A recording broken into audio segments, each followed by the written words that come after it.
Welcome back to the Interior Analysis Podcast. I am your boy, Jelani Kelly. And I'm Evan Westman.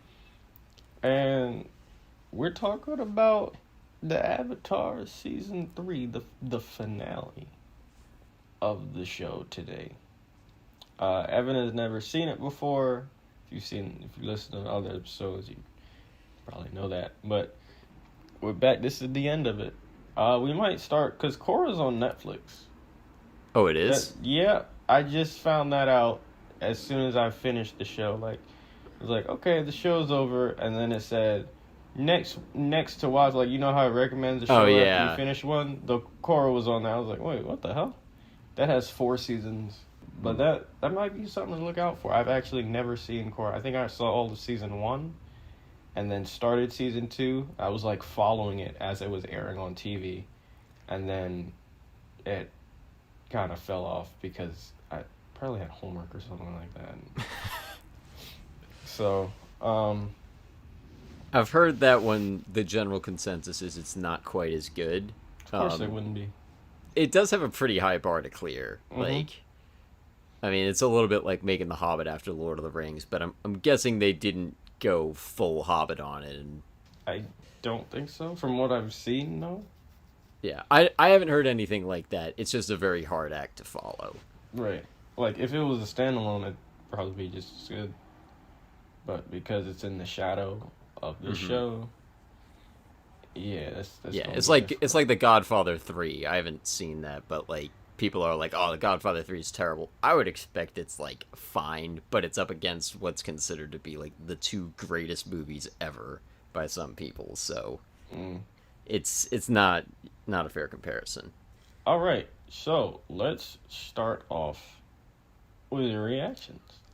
Overall, just big reaction is I loved this series. You goddamn right you did. Yeah. I'd expected it to be good. I think I've said this on at least one of our other 2. I expected it to be good, and I'm going to say it exceeded my expectations in certain ways. It's just, I can't believe that a kid's show this good is, allowed to exist. I know that maybe is a weird way to say it, but that's basically my feeling toward it. And I think I've said this before, but thank you for sharing this with me, because this was, such a good show, and I'm hoping I can return the favor with something. I don't know what. You're welcome. But yeah, this was really great. Mm-hmm. Season 3, probably my favorite season. Yeah. It was my favorite season. Yeah. Although my real answer to favorite season is you could take 20 episodes from all of them and make an ultimate one, because it wasn't I enjoyed one part of it better exactly. It was just I think it was that there were less one-offs and less villages this season, and those episodes are fine, but I think looking back at it, the more episodic ones where it's just here's a village, here's a problem, we're gonna solve it, that wasn't really what I liked about this show. Not that they were bad, but I was never really that here for it, and there was less of that this season. I don't know if you had specific things, because I had other general reactions, but I don't know if we want to save those for later. Well, I got a couple questions for you. Okay. Favorite character during this season? Zuko. He had a lot to do this season. His arc felt really earned, really organic.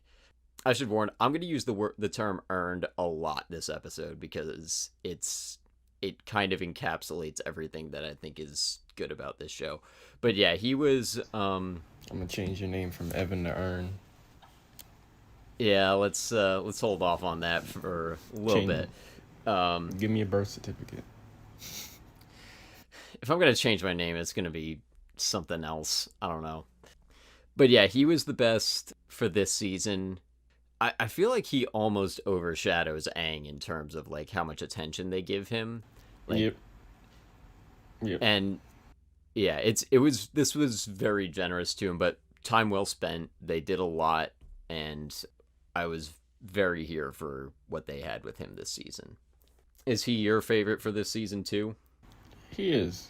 He's also my favorite overall, but that's the next question we'll get to in a second. I loved it when he joined the group. Not only because he completed the group as the only firebender, but his edginess being brought to the table went well comedically with everyone else's bubbliness over the top. It was kind of grounding, yeah. Yeah.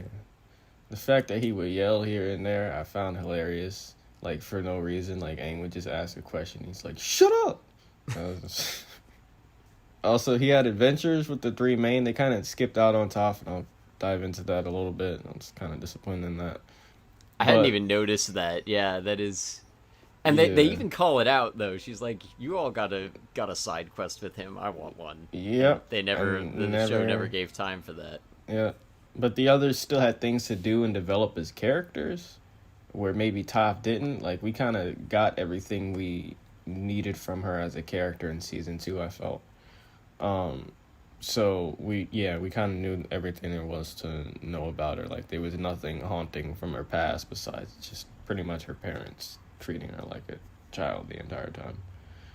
But yeah, Zuko. So your favorite throughout the entire series? Toph.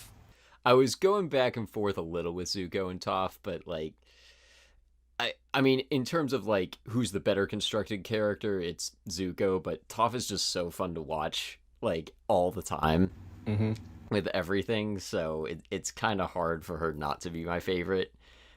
Yeah, I'm not gonna try to justify it. Toph is my favorite. Bro, she can bend 3 elements, and she's not the Avatar.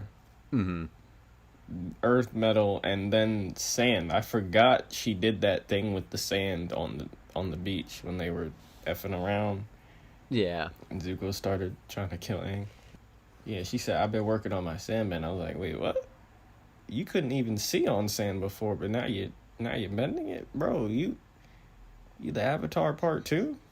That makes sense, though, because, like, I think from, like, where she grew up, there wouldn't have been a lot of sand around, but then spending some time in the desert, and then they're kind of island hopping this season. They would have gone to probably several beaches. She's probably getting more accustomed to it. I don't think it was necessary to do that, but she didn't do makes anything sense. With it. Yeah, she didn't do anything with it. So my favorite, of course, Zuko. I think it was Toph as a child. Like, my brother and I used to quarter a lot. But he had several back and forth across the entire series with good and evil. But Iroh mentions how his grandfathers were Roku and Sozin. You caught that, right? I mean, yeah, I did. It's a pretty big moment. It was just like, yeah, but your grandfather on your mother's side was Avatar Roku. Yeah, that was a big moment. The people responsible for the Fire Nation's rule now more Sozin and Roku, like 100% Sozin. But it makes me wonder why it didn't affect Zula, if that's the case. Why she was never really good in any way, besides good at being bad. Why she never had the internal struggle, like why it was only Zuko. Yeah, I want to get into that a little bit more later.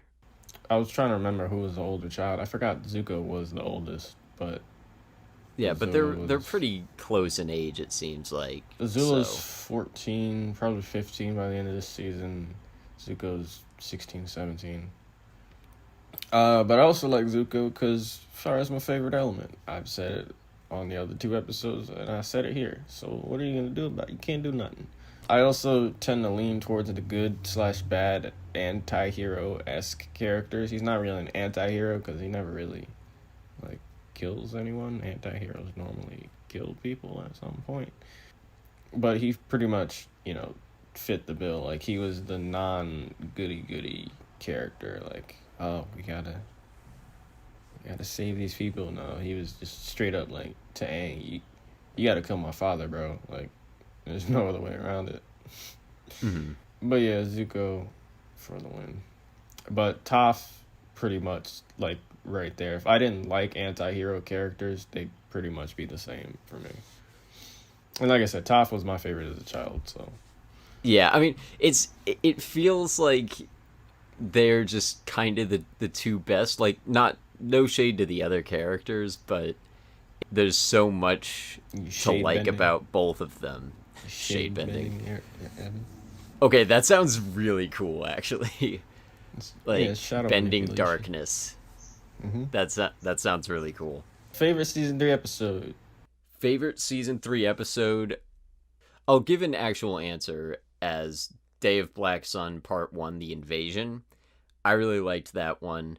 Why Part 1 in particular? It felt more epic than Part 2, I think. Part 2 was kind of where everything fell apart. Yeah. Part 1 was like bringing together like all 4 elements in a big battle in a way that was really cool. Yeah, the tanks. I loved the tanks, and the then earth tanks where they were just and the moving submarines along like inchworms. Yeah. Mm-hmm. That was really creative and something we hadn't really seen before, or maybe we had in season 2 a little bit, but not in like a battle. That was really cool. There was some good tension. Like that was a really good blend of like it was a battle episode, but there were also a lot of really good character moments in it with Katara and Sokka's father getting hit. I was not sure he was going to make it out of that episode alive. I think throughout the show I kind of was being a little generous with like thinking that characters would die. Like I think it's because I watched Game of Thrones before seeing this, and like from watching that, I'm just so tuned into like anyone can die, and that is not really the case in this show. Like Iroh could kick the bucket at some point. So one of the main characters might die. Hell, Aang might die before he fights the Fire Lord. Yeah. I mean, I was pretty sure none of them would die, but like. It seemed like adults could die, and like Katara's mother starts the show dead. Obviously, that's not quite the same thing. Like just because you have a dead character at the beginning, that doesn't always mean that someone you have time to get attached to will die. But I was speculating whether their father would die, especially in that episode. So that was good, and I also like there was good tension with it because I was like, I know this is gonna go wrong, but I don't know how. Really, really good battle scene there. Also, that was when Zuko started completing his arc where he was like, okay, I'm now fully committing. I am leaving the Fire Nation and I'm going to go join the Avatar. I don't remember whether that happened in that episode or part 2, but like... I think it was 2. It may have like straddled both of them.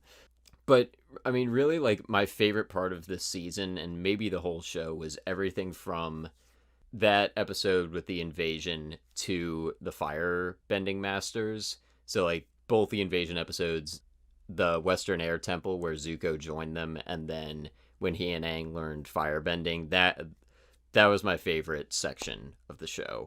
Mm-hmm. Hello. Zuko here. I'm going to want to talk about that episode a little more later, I think. What was your favorite one? The beach. I've always liked just beach episodes in general.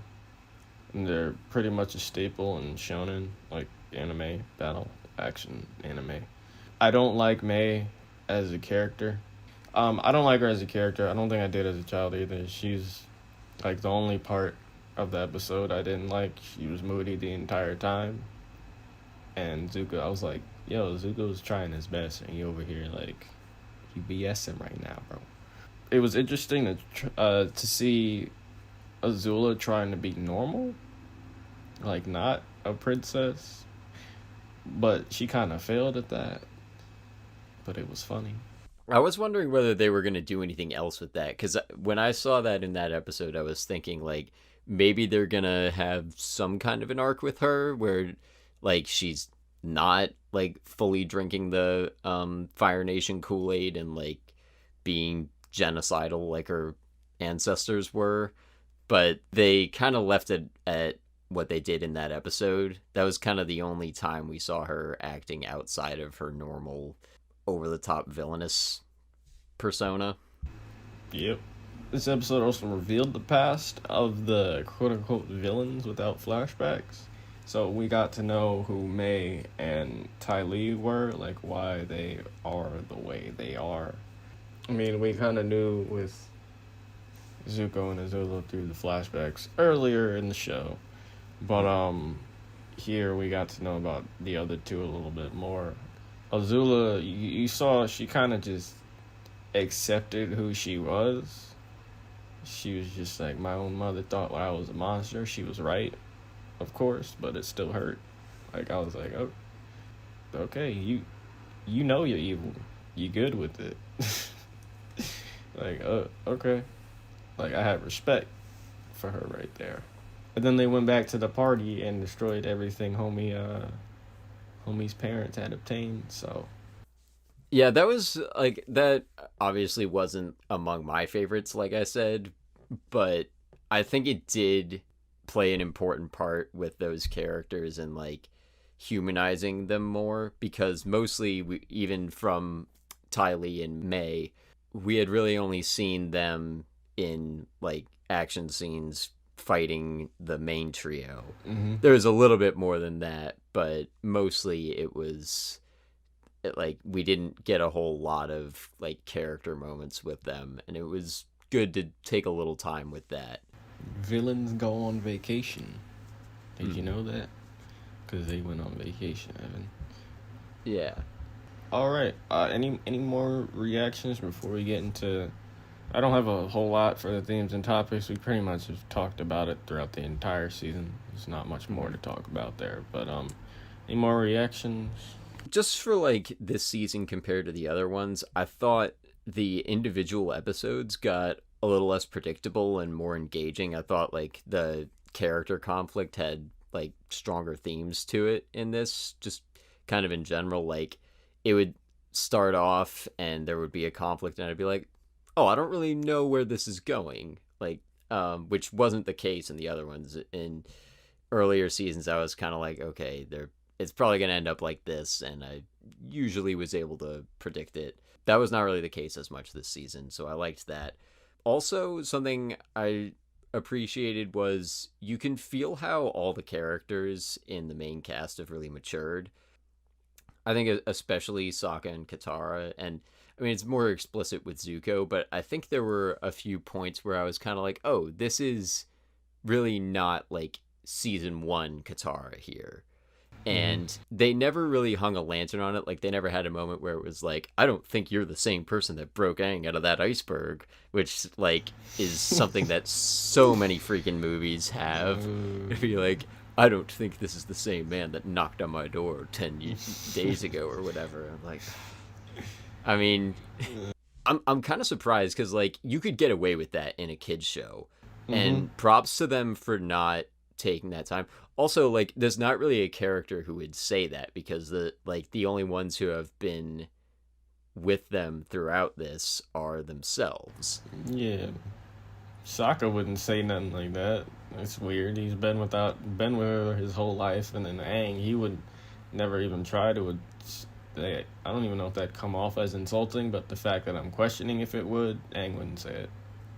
Yeah, but I think in any case, like, the resistance to include that is important because, you know, none of these characters have, like, a full 180 arc. At least Zuko does, but a couple of times. Like, the main three don't really, but you can really feel that, like, they've grown a lot throughout this show.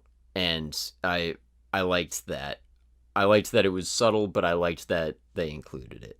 Everything else I'll save for when we get into other parts of it. All right, let's get into themes and topics. I kind of kept to the same ones we've been focusing on the other seasons: betrayal, destiny, and parallels, and world building. More on world building other than betrayal and destiny and parallels, because we've kind of beaten these to death by now. Now it's the betrayal. It's the villain's turn to be betrayed. That's the only betrayal we really see throughout this season. Zuko betraying the Fire Nation. He's like, yo, Dad, I'm going to join the Avatar and I'm going to help him kill you. And Dad's like, how dare you? And then Zuko kind of just walks out on him after bending the lightning back at him. And so does May and Ty Lee. And I might as well ask this question now. Is her heel turn on Azula surprising? Because I forgot, like, when May and Azula were squaring off on the top of that blimp in the boiling rock, and Azula was about to cook her. Ty Lee hit. I was like, oh, shoot, wait. Who saves May right here? I forgot. And then Ty Lee hit her. I was like, oh, wait. I completely forgot she betrays Azula. Oh, damn. And then they were both arrested. it's not as much betrayal as season 2. Season 2 was the peak of betrayal because that was, the whole spy espionage thing. Cool. But it was still a little relevant. Like I said, with the villains being betrayed before, the villains were getting all the recruits, and now they weren't. Yeah, well, I mean, to answer, like, did I think Ty Lee's heel turn came out of nowhere? Like, I mean, no, it didn't come out of nowhere, I guess. But they didn't really justify it with anything. I didn't bump on it, but I don't think it didn't feel like it had to happen. It didn't feel earned. But I didn't think it was a problem. Like, I was fine with it. And I think it makes sense, Ty Lee basically in that moment has to choose who she's siding with, and she sides with May. So I don't think there's anything inconsistent about that. They just didn't do a ton of setup with it. Like, they didn't present it as like, oh, if I have to choose between these two, who will I choose? Like, they never presented that question before, but in that moment she's presented with a choice and she commits. So I'm okay with it. Word. Did you have anything else on betrayal before we move on? No, just to kind of like, I kind of said the same thing you did in a different way. Like, there's still betrayal, but it's kind of more of a positive thing where it's like betraying people who, like, the characters should not be siding with. So that was pretty much my view of it for this season. Word. All right, Destiny and Parallels. Katara and her father, and then Zuko and his father in the first episode. I mean, Katara and her father were kind of going through it because she was upset that she left them in the Southern Water Tribe. But then now I'm completely blanking on what the hell Zuko was talking about with his father. I think he was accepting him because that was the awakening. Probably. It may not have been in that exact episode, but yeah, they had a reunion, and it was kind of like Zuko is not banished anymore. Yeah. So that was the only parallel I focused on. But Zuko eventually joining the group. I mean, you called it. Destiny. Yeah, I wasn't sure it was going to happen, but I was hoping it was, because I was wondering if they were going to save his turn for, like, the very end. I'm glad they didn't. But that is something, like, I was kind of expecting them to do, like, a Darth Vader at the end of Return of the Jedi, where, like, it takes, like, until that point for him to turn against Palpatine in that moment. I'm really glad they didn't do that. Like, no shade to that moment in Star Wars, but that would not have worked here. And then this doesn't really even have anything to do with Destiny, but Katara finding her mother's killer, that was a thing. That's not something I expected to happen. Growing up, like, oh wait, I completely forgot. Well, I didn't completely forget the mother was dead, but I didn't think it'd come back up as a plot point. And then, the ultimate Destiny parallel, everything coming to a head. Aang beat the Fire Lord like he was supposed to. Like every character in the show was telling him he needed to do. He beat him. Without killing him, which was... I thought it was pretty creative, the way they found... Or the way he beat him without killing him. Really creative. But, like... This is Deus Ex Machina. It felt like watching it back. That didn't happen until the very, very end of this season. It's like, oh, how are we going to have Aang, like, maybe he should actually kill Firelord. Nope. We're on episode 19, and I think he should just take his bending. Oh, how are we going to do that? Well, lion turtle spirit. Word. Well, do you think that was, like... I guess looking at it now, do you think that was too convenient? Yeah. Okay. Yeah. I felt kind of the same initially, because I was kind of like, oh, this wasn't set up. Like, he now can just randomly do this. Oh, that's a little weird.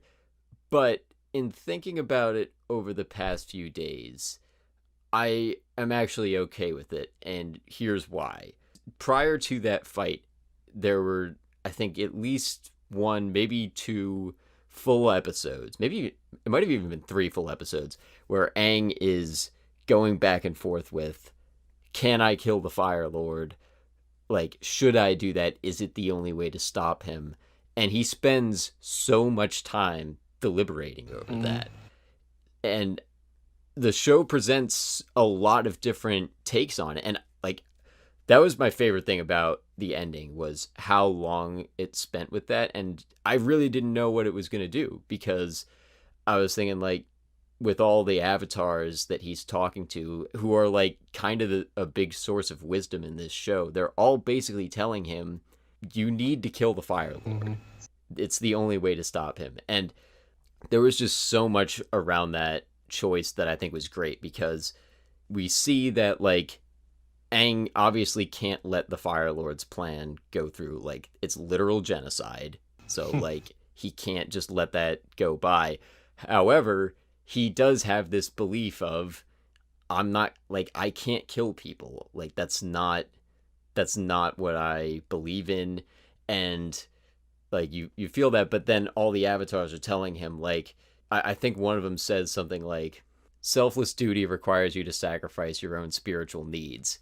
So, like, I was wondering if the deal with it was, does he have to kill the Fire Lord and live with that guilt? Yeah, and that's like his burden. And that would have, like, I would have been surprised at that, but I would have been okay with it. Like, that's a take. Like, because sometimes that, like, that's basically a big conflict of the Dark Knight, where Batman also has a no-kill rule. And Batman's stupid, like, bro. Go ahead. Sorry, I hate it. Yeah, I know you don't like it, but, like, killing millions upon billions of people daily, and this guy's like, but my code. Sorry, go ahead. But I think that's one of the greatest things about that movie, though, and, like, it really, like, I felt that same vibe here, is like, because in The Dark Knight, a big conflict is, like, the Joker makes Batman's, like, biggest moral high ground thing his biggest weakness too. And I was wondering, like, does Aang just have to live with killing the Fire Lord? Is that what his duty is?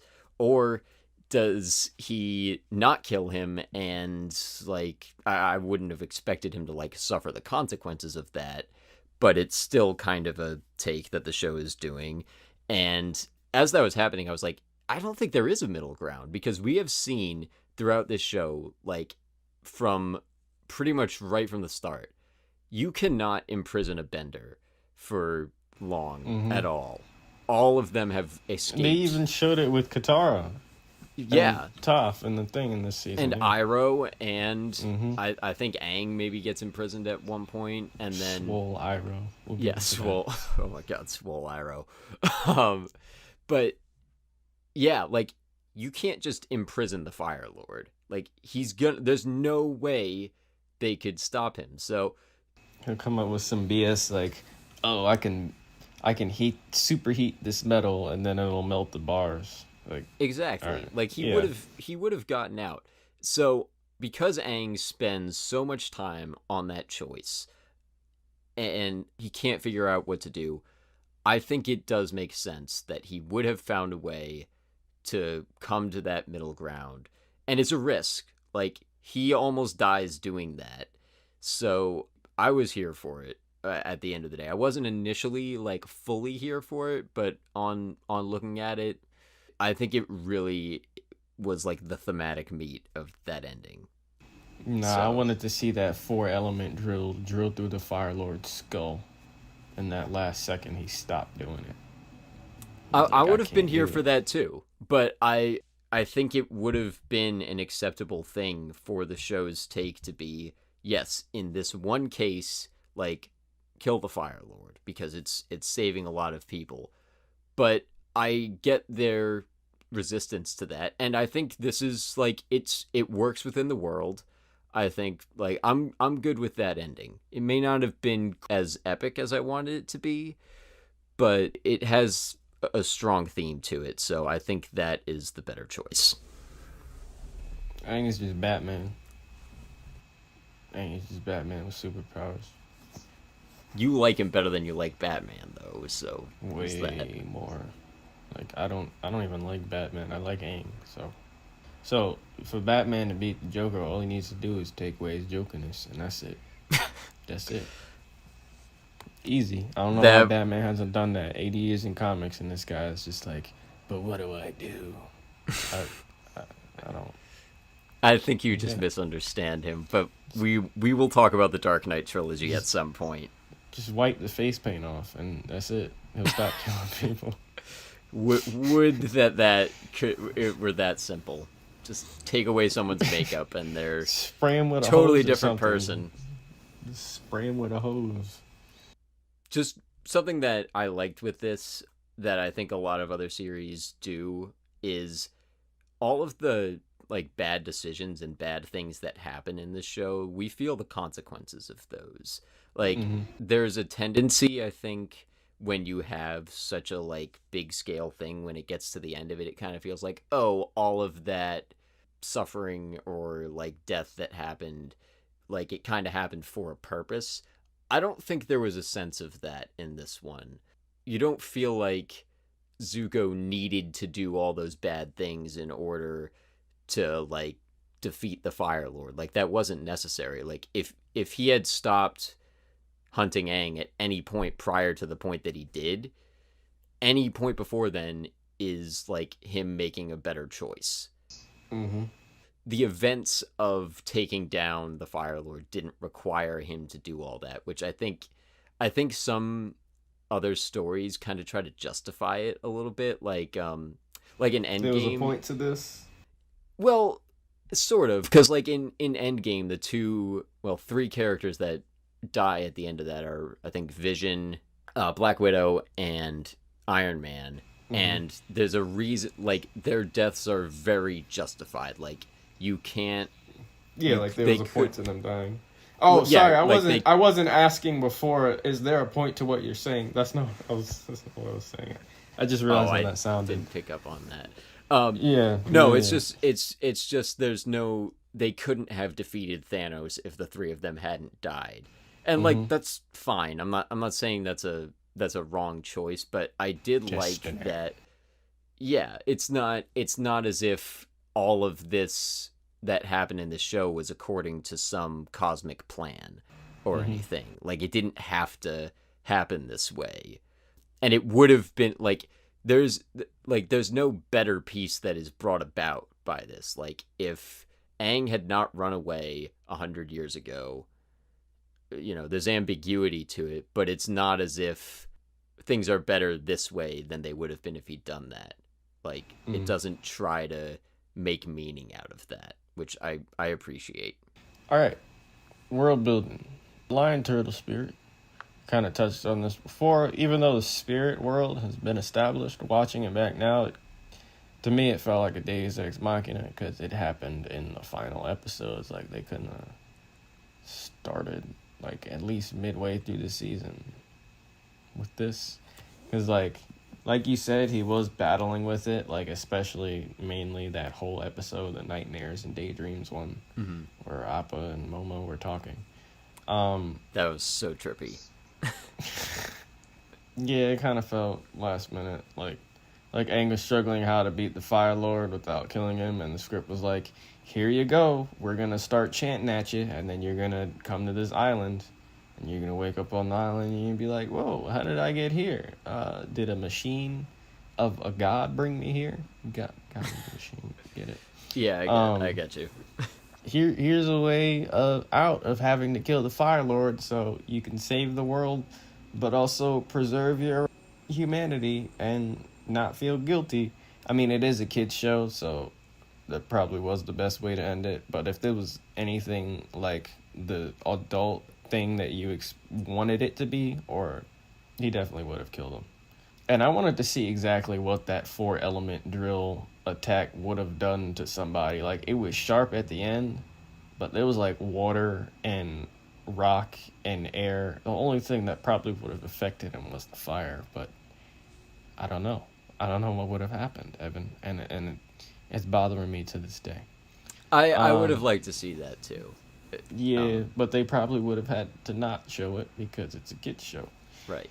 I was wondering, like, before that whole lion turtle thing, I was wondering how they were going to show his death and exactly how the Fire Lord would have died. Like, maybe they would have just went the classical Disney kids movie route where the villain falls to their death. And I would have been so pissed if they had done that. Like, that, you can't, like, that is killing your villain in the wrong way. Like, it works for Disney movies, but if you have somebody like Fire Lord freaking Ozai who can fly, exactly, you can't knock him off a cliff and act like it's a good ending.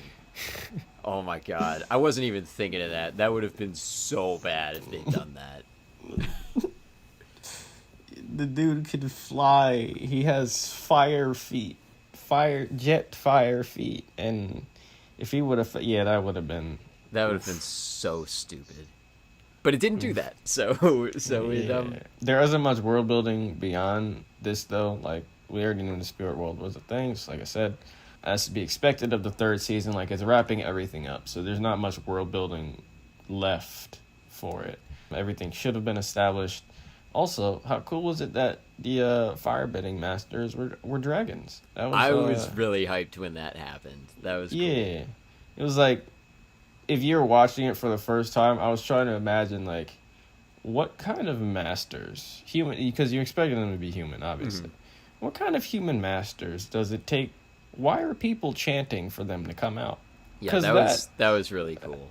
And they're living in, like, caves, so I'm like, okay, maybe they're, like, old wise guys, sensei type, living alone, away from society and all that. And then there was 2 dragons. So, yeah, were you expecting that? I was not. Also, they, I think, had established that dragons were killed off, but I think a couple episodes before it had shown the with the Sozin and the Avatar and the Roku backstory, and I was like, now I want dragons in this show, because now they've, like, set up that dragons can be in this world, and I want dragons. Well, they established it before. Remember, they did, Roku's but they were all spirits. Yeah. Okay. Yeah. So I was like, maybe it's just a spirit Dragon thing. Spirit. Mm-hmm. I still kind of want more dragons. The world needs more dragons, Evan. Yeah, I mean, I don't want to say that they should have included more dragons, but I would have been here for more dragons. How cool would it have been if, like, Momo was, like, a mini dragon instead of a lemur? I mean, then you basically have Mushu tagging along with them, which Momo can't talk. You expect the dragons can't talk. Yeah, but, like, you can't have a small dragon that isn't Mushu, because then that's just kind of, like, lame.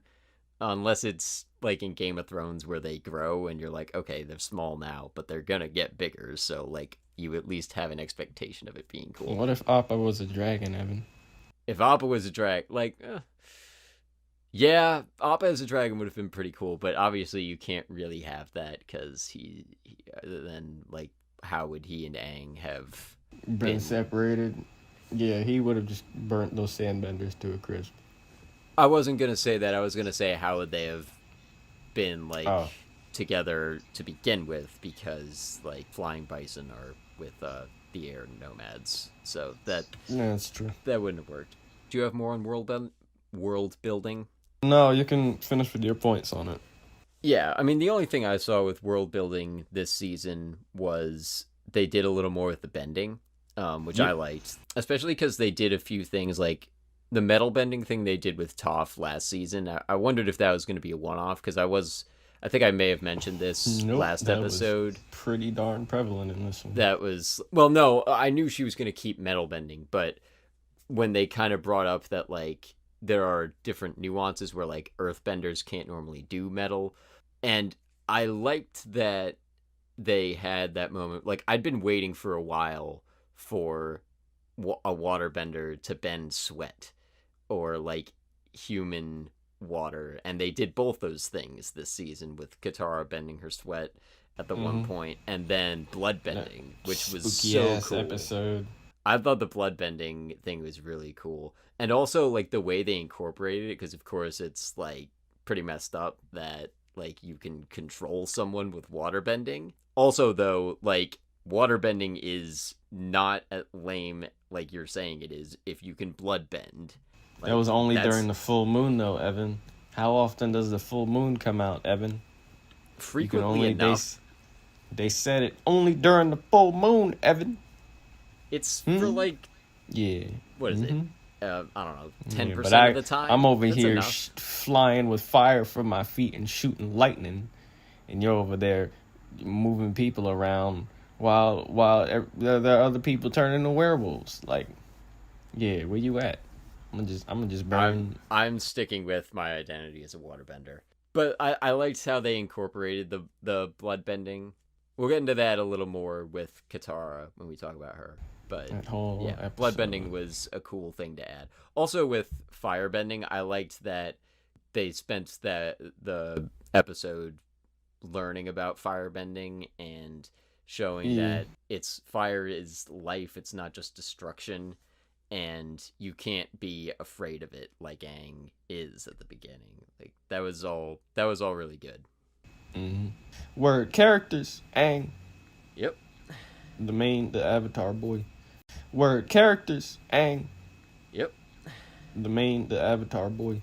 Awesome fight scene at the end. That's not even part of his character. Well, he was the one doing it, but like seeing him use all the elements in ways we've never seen them be used before. Like when he split up that one like rock and shot the pebbles across that whole rock canyon area and was like tearing down those pillars with the pebble size version of that, like bro, all of it, all of what he was doing in the finale as Avatar, not as normal Aang, but Avatar Aang with the elements floating around him in that sphere. Yeah, well, even before that too, I really liked that even before he went into the Avatar state in that fight, he was moving between all four elements in that fight pretty evenly. Like, I do think this show is slightly lacking in bringing characters organically from like, I'm kind of struggling with this element to like, boom, I can use all of it. Like Katara, they did that with. Aang, they definitely do that with in a couple of cases. But even so, like, I'd rather they do that, and because like I did really like at face value that in the final fight, he is like proficient enough in all four elements that he's bouncing between them and taking advantage of it, because it is a little frustrating sometimes to see him. I mean, character specific, but still a little frustrating to watch him use mostly air when he has all four at his disposal. And I liked that he was employing all four at the end. Yep. So that was one of the best animated fight scenes I've probably ever seen. I feel even though he was taught this, or he said he was taught this, it was a little out of character when he was telling Katara not to take revenge for her mother. When he's over there trying to struggle with not killing the Fire Lord, it's like, bro, shut up and worry about your own problems. Let her kill her mother's killer if she wants to. Like, I kind of get where he was coming from. Like I said, he grew up as an air nomad monk kid.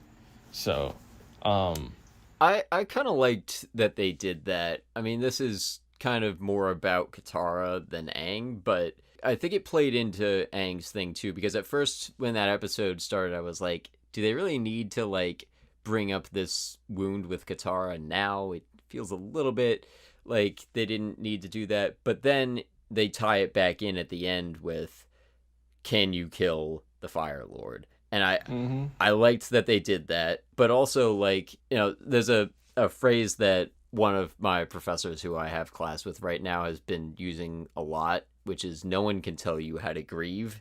And I think that I was thinking of that as I watched that episode. I was like, you know, this maybe is irrational, but like, she feels how she feels with this. And like, no matter what anyone else says, like, they can't invalidate that feeling. So I liked that. And also like that it goes all out with it. It's not as if it's like, oh, I'm like still sad. She is so pissed in that episode and like full bloodbending that guy. Like, she wants to kill him. Bro, she stopped the rain, Evan. She stopped the rain, then froze it, and then almost killed him with icicles from the rain. Bro, come on. Yeah. That was maybe one of my favorite things with Katara this season. I guess just to tie it back to Aang, since that's who we're on right now, though, like, I think that did factor into his arc. Like, Katara doesn't kill the guy in that episode, but I think you still get the sense that, like, if she did, like, that's going to leave a mark on her. Mm-hmm. And I think that really plays into the whole conflict that Aang has, where it's like, if Aang kills the Fire Lord, can he forgive himself? Mm-hmm. And I think the answer might be no. So I liked that. He also feels... I said he feels a lot like a 12-year-old in the season. I think he's probably like 13, 14 by now. But he did feel like a 12-year-old, like his age in the other seasons as well. I'm just now realizing that. But this is like the other side of being a preteen or tween or whatever the hell you want to call it. Losing sleep over the coming fight and getting super jealous in the Ember Island players of Katara and Zuko. Like there was a fake on stage romance thing that I don't even know, and I'll ask that question again later, how the hell the writer of that play got a hold of all of that information on them and then made that one thing up. And then, you know, playing on the beach when he's supposed to fight the Fire Lord in a couple of days. That was the scene when Zuko started chasing him down. There were so many procrastinating vibes with him in those couple episodes. It's like, bro, you got 3 days to save the world, and you're over here building sand castles. Like, I know you're not in school anymore, but right now it's week 8. So, all my Drexel people, you know what that means. So, finals and projects. Close enough that when he was having those procrastinating vibes, it hit a little too close to home for me. Just for this part of the term, I was like, I have things I should do. I don't think there was ever a time during my 4 years in Drexel that I did an assignment super early, like the day I got it. I think most people don't. Like, I used to as a kid. Like, I used to do my homework in the car on the way home, and sometimes I would actually finish before I even got home from school. I was the same way, but not... And they could even give me a project, and I'm pretty sure this has happened before. They'd give me a project at the beginning of the term, and they're like, all right, that's going to be by the end of the term. I want this project complete. You're still going to have to come to class and all that, but you don't really have any homework or anything like that. Just do this project by the end of the term, and it'll be week 8, and I still haven't started the project. Maybe dude, don't remind me. 9, I've got like 3 of those that I have right now. Yeah, that's college though. Time management is important. Everybody says this, but nobody effing does it. It's like, I've got time. Week 5. What was it, halfway through? Yep, still got time. All right. That's Aang. Aang is just a college boy. That's Aang. Do you have anything else on Aang? I didn't have a whole lot for most of these characters because we have so many to go through. Yeah, not a lot. Just the only other thing I would say with him, I was really happy for him and Zuko when they mastered firebending in that one episode. That moment was, I wasn't expecting it to be, but I was like so excited when they like were both firebending. I was like, oh yeah, they did it! Like, because they've been struggling for so long. Yeah, that was good. And also, like, I think it did a good job acknowledging like his whole range of emotions. We were kind of just talking about that.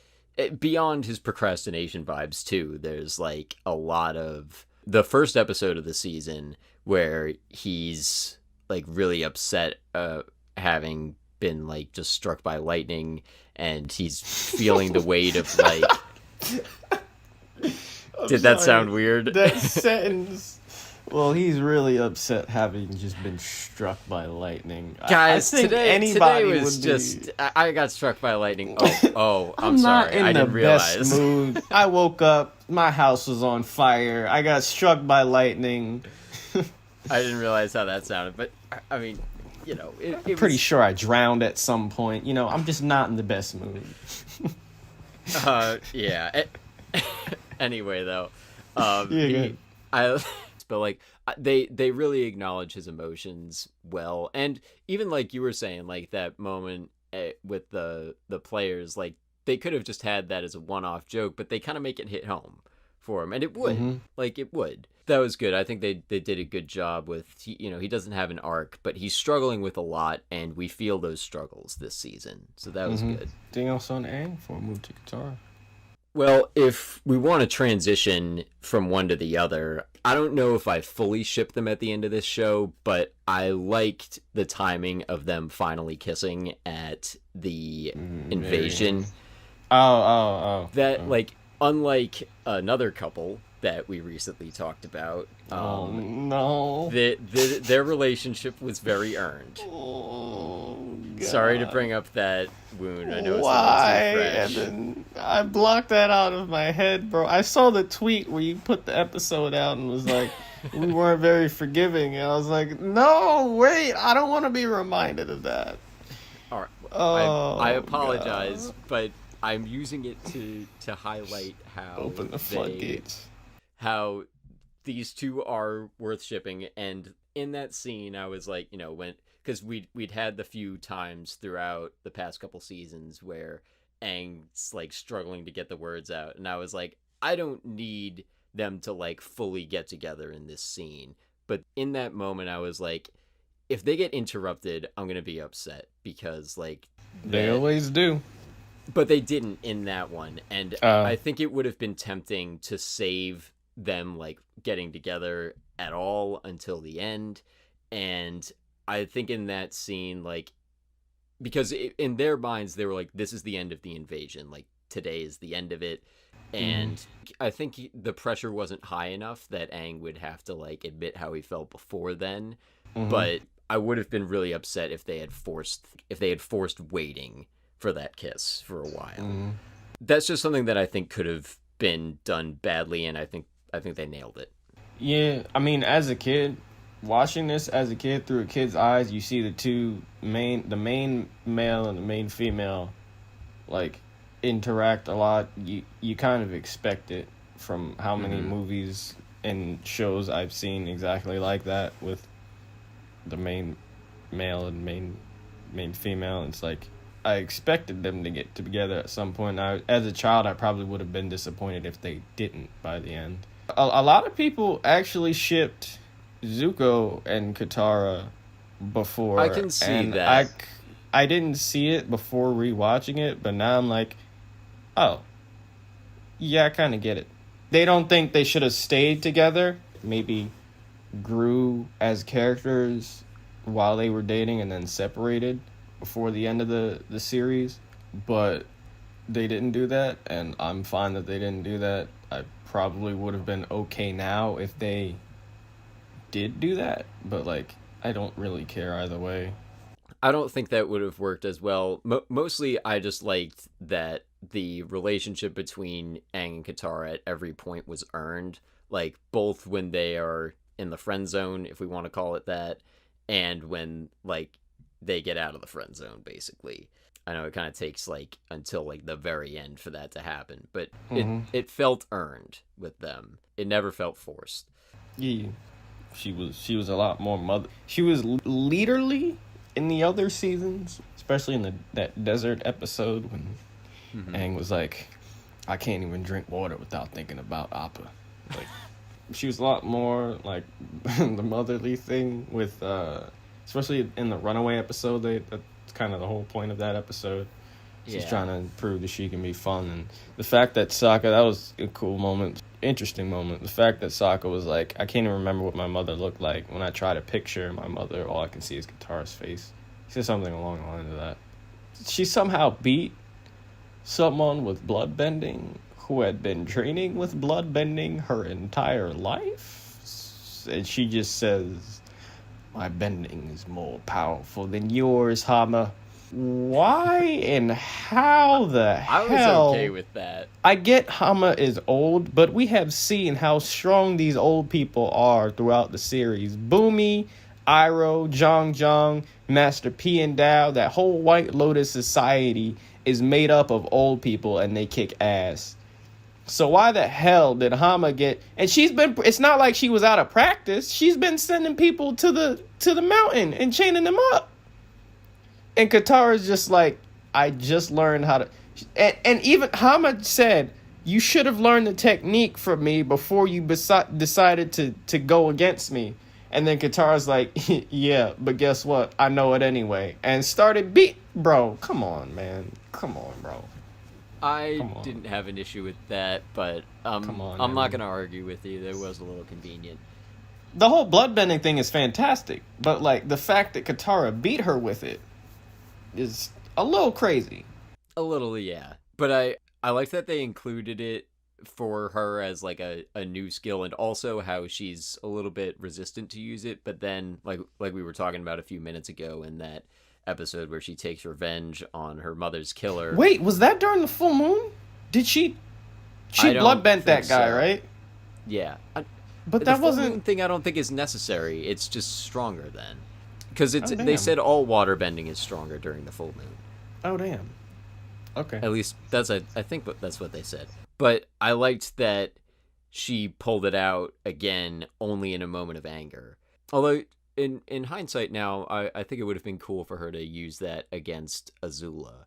Although it might have been hard to do since that was during Sozin's Comet at peak fire bending abilities for everyone. Her defeating Azula was cool though.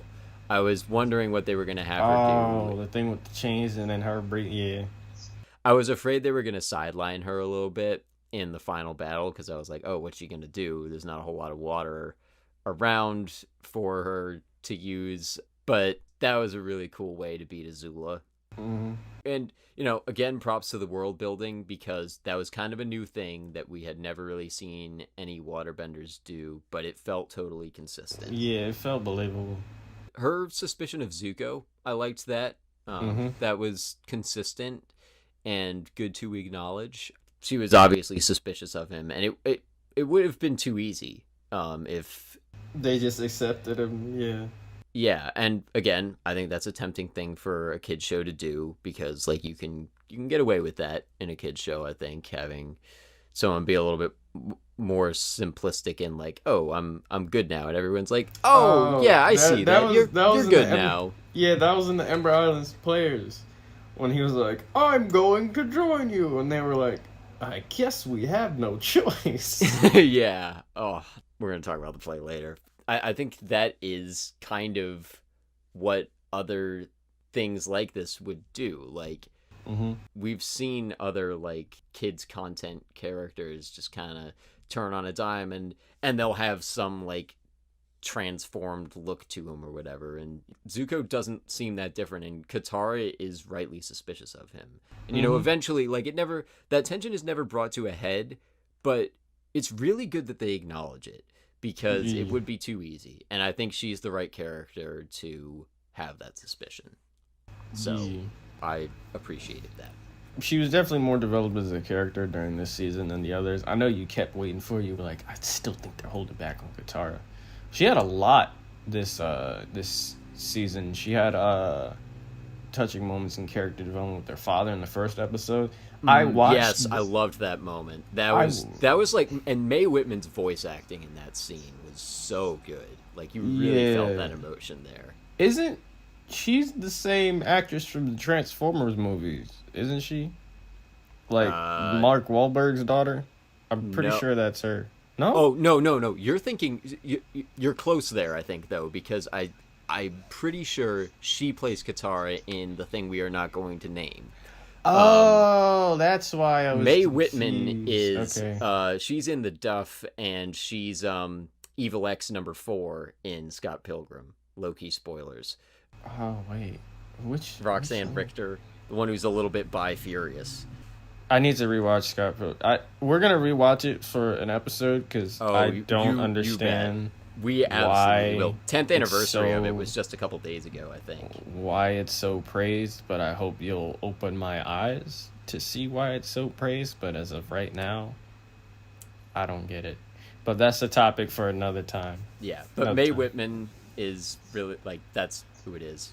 Yeah. Also, like, obviously, who picked the better actress, like, freaking Transformers 4, Scott Pilgrim. Even you, I think, will agree which of those two is better. Let's move on. Oh my god. You did not just... All right. No, I didn't say we don't anything. have time. I can we need don't to have watch, time for this, but... All right. In the first episode, she had to touch a moment with her father. I actually watched the headband accidentally. For some reason, it skipped. I watched the headband first, and then went back to watch The Awakening, and then went to the third episode. Don't know why it happened that way. It did, but it didn't matter. I've seen the show. The Painted Lady with the whole pollution is bad thing. Puppet Master and the Southern Raiders, she had a lot of good episodes this season, and I felt like they treated her better as a character. Like, it wasn't just, Hope, the play. Yeah. Also, with her threatening Zuko when he joined them, that was a really, really good moment. She was like, I'll end you permanently, and Zuko was just like, word. Sokka, we gotta keep moving. Sokka. He had his own episodes as well. Sokka's Master and The Boiling Rock, both 1 and 2. Still funny, and I like him way more as a character now than I did as a kid. Like, that's just... I think I said that before a couple of times, but, like... Yeah, he's hella fun to watch. Especially with his really bad jokes. So, I must disagree. I don't find him entertaining. No, Evan... Look, if you're Transformers allowed to dislike is better than Pentel Scott Pilgrim. I'm kidding. I mean, come on. If you're allowed to dislike Pentel and Rigetti, I'm allowed to not like Sokka. I still like him as a character, though. I think he's good in this. I just don't find him funny. All right, that's fair. Yeah, because he has good moments with, like, I liked that they kind of committed to him being, like, the big picture thinker, always being the one, like, hey, we don't have time to, like, save this village, we got to do that. That was good conflict too. I liked that they had those couple moments where it's like, yeah, this is, like, getting down to the wire. It's season 3 now, like, do we have time to go save this village? I don't think we do. And then there's this is mostly coming up in the Painted Lady one. I liked that there were a couple of acknowledgments of, like, we do need to get there. That is kind of priority. But also, like, who are we if we don't help these people? Like, we can't just stand by.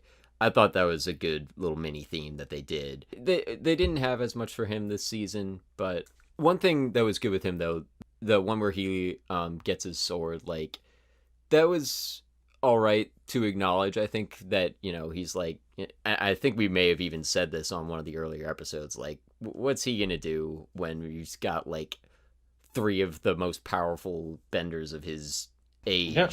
When they stopped that fire, he was just like, babysit Momo. Yeah.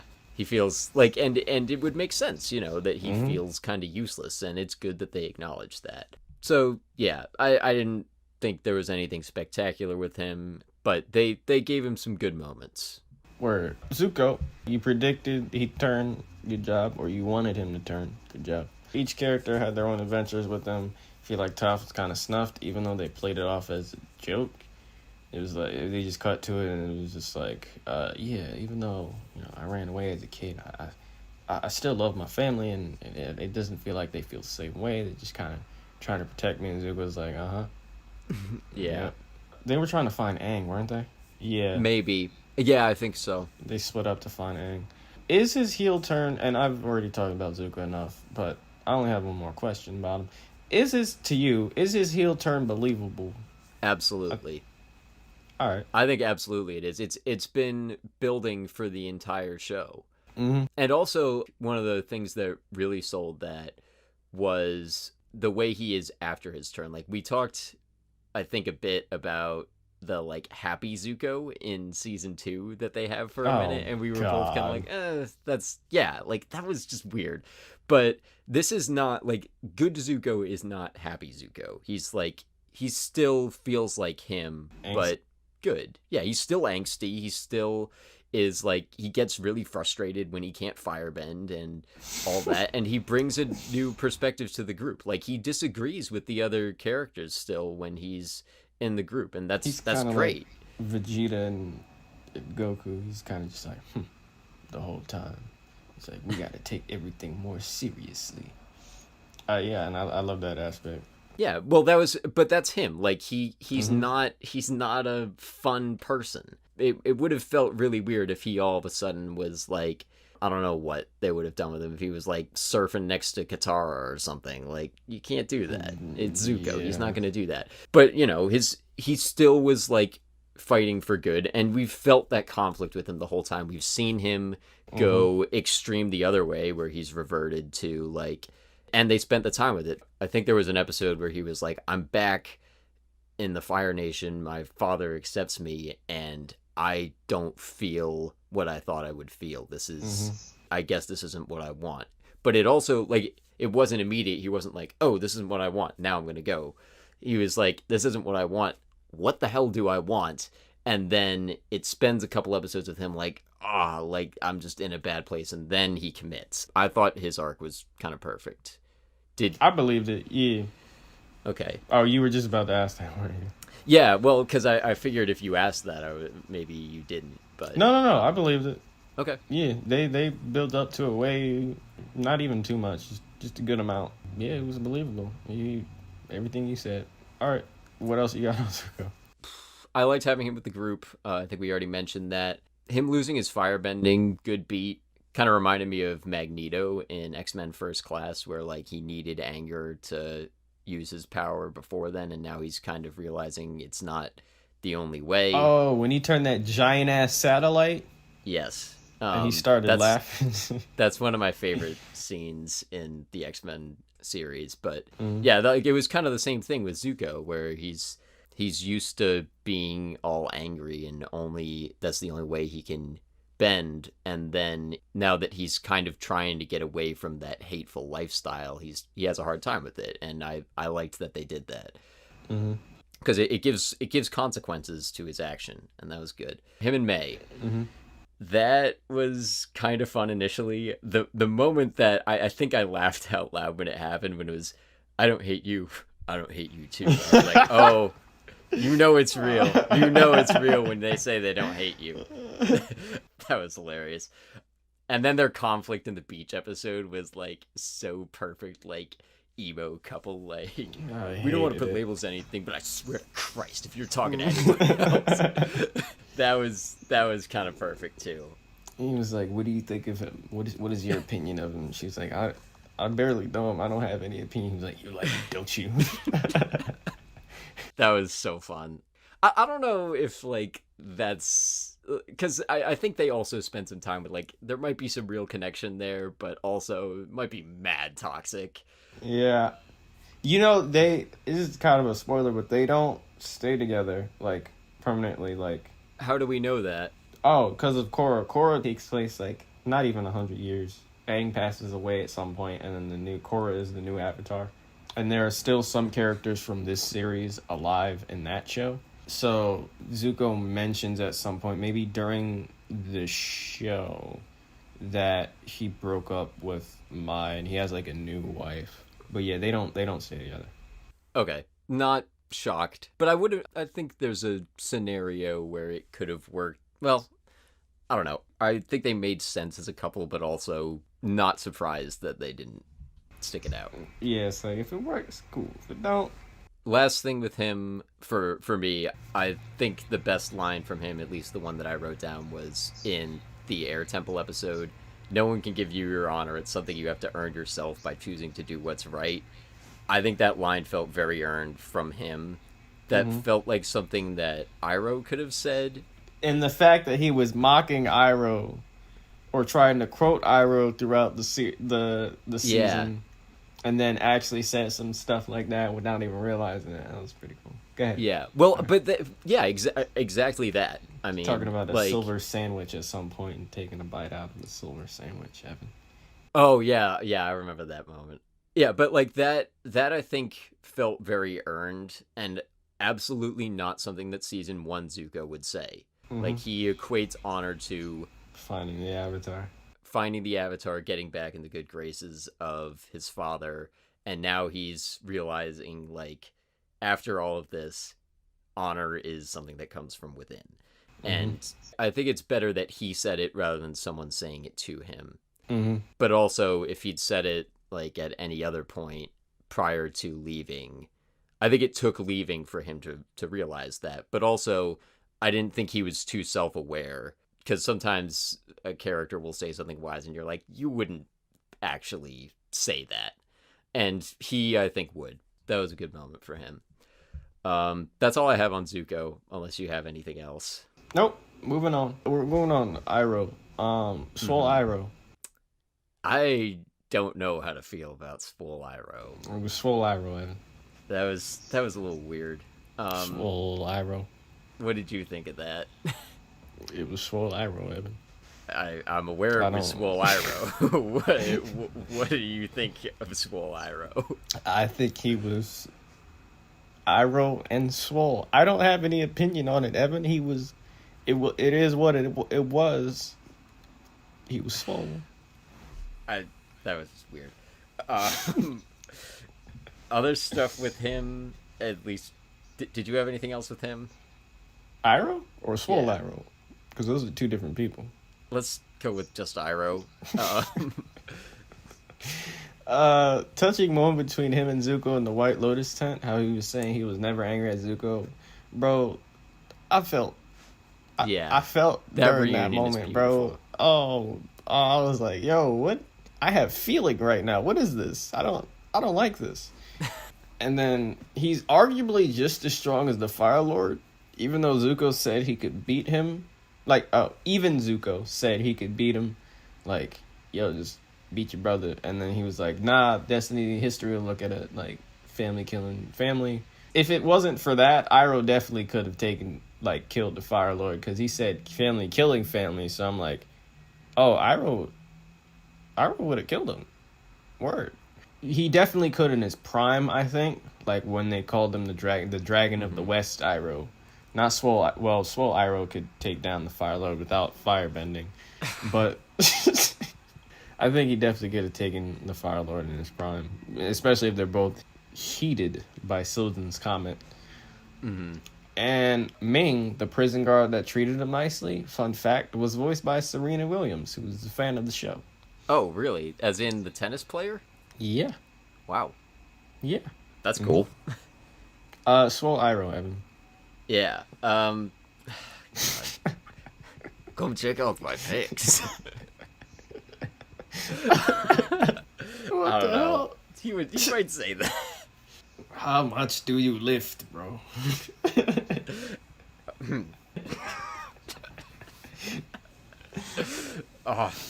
Thank when God he said at the reunion with the White Lotus, he said, I'm not that. Oh no, that was at the end. He said, I'm not that fat. I really trimmed down a bit. I was like, that's an understatement, bro. You were jacked. Yeah. But other things with regular Iroh, though.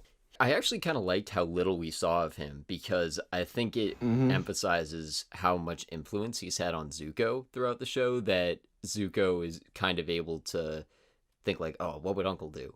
And that shows that, like, one, he's played his part, but two, like, Zuko does not need him.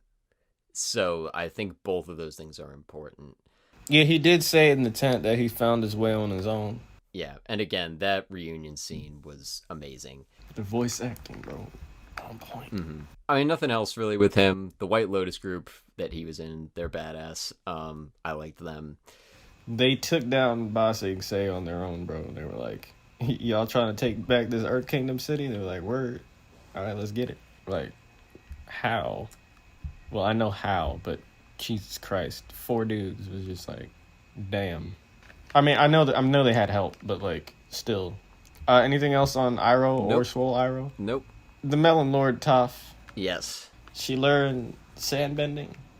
I mentioned that earlier. She coated herself in a damn metal door and was using that as like Iron Man armor to take down a bunch of firebenders. How dope. She's moving like a damn transformer, bro. She was just as cool this season as she was before. I liked that they did have a couple episodes where she was like a little irrational. She's causing conflict. The runaway one, I liked where she and Katara were having the like pulling scams conflict. That was cool. And it was also like a good organic moment for them where of course they're like going to come in conflict about it. That was one of my favorites, was that one. My question was, where the hell did she learn how to scam? Maybe running away a lot as a child, but I can't imagine she was gone for long. I bought it. How the hell? I mean, I also just liked that they had like a little crime episode in there because like I like heists. They were scamming the scammers, Evan. Was it really crime? Was it really crime? Well, you know, it had heist movie vibes, and I like those. So yes. I liked that one for that. Also, really fun that in the play she's basically played by The Rock. Yo, when he said he had like, supersonic, he sees through supersonic screaming, and then went, ah! There, I got a good look at you. It was also really funny. I thought that like she was the only one who was happy with her portrayal. There, she was like, "All right, like that's me. Yeah, I'm here for it." And everyone else was like, "Oh, I'm not like that." That was fun. Yeah, I don't really have a whole lot in terms of stuff they did with her other than, like, I still loved watching her do earthbending stuff. She didn't have a whole lot of character development besides the Runaway episode. Yeah. But I was fine with it. Still happy to see her on the screen. Yep. Anything else on Toph? She is the best. That's all that needs to be said. Word. Azula. I still don't, like, even as kid I didn't get it, but I don't see the point of her breakdown. I guess the pressure of becoming Fire Lord got to her, but isn't that kind of what she wanted, like what she was working up to? And we could expand on that in a second, but she was an awesome villain, otherwise smart, cunning, and powerful. It was kind of the best traits that make a villain, kind of. I would have loved it if there was a better reason for her being a monster, though, other than my mother loved Zuko more. Like, she was kind of always just a little asshole.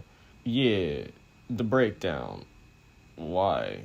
I felt like that was consistent. I was like, oh, like, this kind of makes sense. She's wanted to be Fire Lord forever, and now that she is, she's, like, too paranoid for it.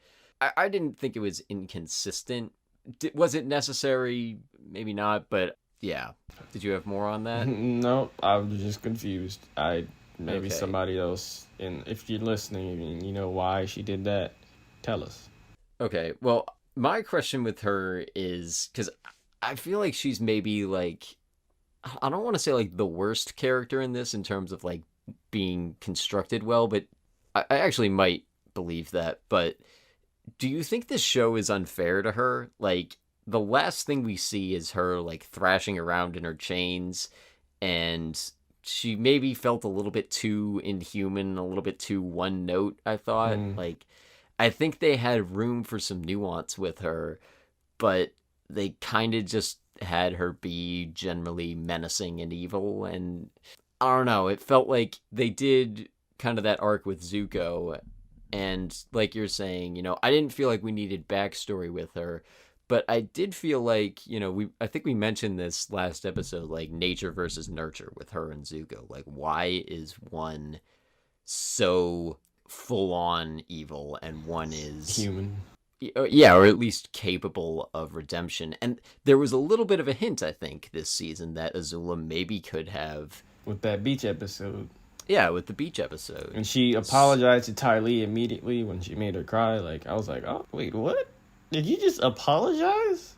Bro, who is this non-monster human thing? Well, I think part of it is... The reason I mentioned the last thing we see with her is, like, I felt like they needed a moment where we saw, what is Azula doing now? I would assume she's imprisoned. I felt like we should have had a sense of, like, does she feel wronged? Or is she, like, kind of gonna take a look at herself and... maybe, like, start doing a little bit of the same arc that Zuko had. And I thought we needed a moment like that, and we just end with her defeated. Because there's, like, no character like her within the show besides her father. Like, no inhuman... like you said, emotionally cold. Yeah. Yeah, there's nobody in this series besides maybe Sozin. And even Sozin, you saw in the Avatar and the Fire Lord episode, he wasn't always an asshole. Right, and also with Ozai, like, it makes sense for Ozai to be that kind of, like, heartless, unchanging Hitler type. Because that's what Sozin became towards the end of his life. Well, but also, we don't spend a whole lot of time with Fire Lord Ozai. We spend a lot of time with Azula in this show. Yeah. And I think you're right that, like, maybe we didn't need an arc from her. Maybe we didn't need a sense that she was redeemable. But if not, we do need some kind of... We need to know why she is the way she is. Like, we needed to know more about her with the time that we had, I think. So, yeah. The one small thing this series didn't do quite right is maybe Azula. Although a lot of what they do with her is pretty good. Word. Suki, tough fighting girl, saved Sokka and Toph when... I completely forgot how they were going to be saved when Toph was hanging on for dear life by Sokka's fingertips. And that was it. I don't feel like there was much to her character. She kind of just becomes Sokka's love interest when she's not, like, portrayed as that in the Kyoshi Warriors episode, her debut episode. Yeah. She had a couple funny moments. I think Sokka was cracking a joke at her during the Ember Island Players episode, and she was like, "Are you trying to get on my bad side?" That was hilarious. But other than that, she kind of just fights and is there. She's really good at fighting, though, Suki. I mean, I think we just could have used a little more time with her. I think for the amount of time we had with Suki, like, she felt definitely a lot better than most of the one-offs. She didn't feel one note or anything. They just kind of had a hard time incorporating her, I think, which makes sense. You know, she's not a bender, and, you know, she doesn't really have a whole lot of purpose to the overall plot. They threw her in when they could, and I think, you know, of all the characters to bring back, she's definitely one of the best ones to do that. I think more time with her would have detracted from other things. Yeah. So I agree, it's maybe she's not quite as fleshed out as maybe she could be, but I think it's okay. Yeah. May. Never really cared for her as a character. I disliked her during the beach episode especially. And she's moody and all that. I mean, I know some people are into that whole type of goth, moody thing, but I liked that they had kind of a goth character in this. Like, that was a fun thing to include. You know, she was a little bit of a plot device with, like, stop turning against Azula, but it felt earned. I love Zuko more than I fear you. That was a good line, but coming from her... But I bought it, too. Like, I think there are situations where that might have come out of nowhere, and it didn't come out of nowhere. I bought it. You have anything else on her? I don't really care for her, so... I liked that she and Ty Lee, I think I mentioned this, like, they had a little more attention on them outside of just being like, aha, we're here with Azula fight scene, which was cool. Like, I liked those fight scenes in season 2, but I liked that we got more with them too. Do you think there's anywhere they could have put her besides with the Kyoshi Warriors? Like, she had... You mean Ty Lee? Yeah, both she and May had no repercussions for being with Azula all that time. I mean, May kind of did because she was thrown in jail, wasn't she? Yeah, both of them were for a bit by Azula, but, like, they got out. Are you asking, like, do you think they deserved to be punished for what they did? Yeah, I'm wondering. Like, they didn't really do anything awful. But they are, you know, yeah, I guess it is a little bit like, of a accomplices. Nuremberg thing. I don't know. I think it's fine that they didn't. I didn't mind, you know, at that point it was just wrapping things up. It kind of made sense that, like, Ty Lee would go with the Kyoshi Warriors. Like, it was quick. I was like, cool. Probably solo all of them. Probably. I was fine with it. Like, Evan, it's a minor character. They had a quick little wrap up at the end. Sure. Were Appa still MVP? Or he doesn't do as much this season as in season 2? Still MVP, because if, you know, after season 1 they get a little more help with Toph and Zuko and some of the other people, but, you know, if they don't survive season 1, none of that happens. Appa remains MVP. He talked when Aang was hallucinating. That was really weird. When they were going down that was probably the funniest moment, when they were going down the line, all giving Aang advice on sleeping and all that, and then he was in the last line. He was like, "You've got to take better care of yourself, bro." I know. I was like, ooh, I don't know if I'm here for talking Appa. Yep, that was it. I just had a couple other things on little characters. Combustion Man was a good henchman. Oh, he was like, I'll pay you double to stop. And he just shoves Zuko aside. That was hilarious. Well, I liked that he was, like, so powerful. I was like, how are they going to beat this guy? And, you know, it was maybe a little convenient with Sokka just hitting him with his boomerang, but that worked, you know. I mean, again, at least they didn't have him just fall off a cliff randomly. I mean, he kind of did. It was after an explosion, though. His okay, body but like was... really, he got exploded. He wasn't on the edge of a cliff, and then all of a sudden, oh no, but it breaks off. Like if that happened, he'd probably just be able to turn around, inhale, and blow himself back upward. Right. So I was like, he was good. Sokka and Katara's father, I thought was kind of generic. But he's a dad. Yeah, he was kind of just lame and not lame, but like he was never interesting. Which was, like, kind of fine, but also, like, got a little annoying sometimes. One thing that I will say for this show, though, like, I think I've mentioned before, I didn't like the one-offs great, but I do appreciate that the adults in this show are real adults. It's so often that things made for kids will have just the stupidest adult characters ever. Mm-hmm. You know, we had a couple of goofy one-offs, but for the most part, the adults in this show they're smart. Like, they're not caricatures or whatever, or just, like, weird, and the kids are like, you're wrong about this, and they're like, oh, we're wrong about that, huh? Which is, I hate when they do that. It's fair to say that the adults are generally not as powerful as the kids, which that tends to happen a little bit more than maybe, like, there's a little suspension of disbelief there. But, like, there are powerful adult bending characters and stuff, and that, like, warden at the prison, like, they didn't pull any punches with that guy. He was as ruthless of a prison warden as, like, other ruthless prison warden characters. Yeah, he tortured Chit Sang. Yeah, and they never, like, had him have a lame death or make him, like, a goofy one-off villain. Like, they gave him, like, respect as an adult character. Like, he wasn't an adult in a kid's world. He was an adult in an adult's world. Bro, he said cut the line with everyone on the gondola. Like, even the princess, he was like, cut the line! Yeah. And they were like, yo, he's still on it.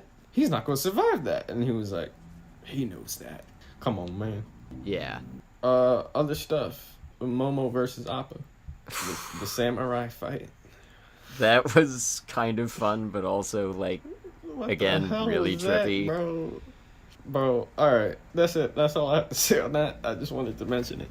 Sure. That's Rough Buddy. He was like, my first girlfriend turned into the moon, and all Zuko could say was, that's Rough Buddy. That's like one of the 3 lines constantly quoted whenever Avatar is mentioned across the internet.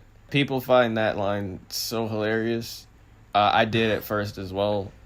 It's still funny. I just don't. It's just laugh out loud. overused. You think? Yeah.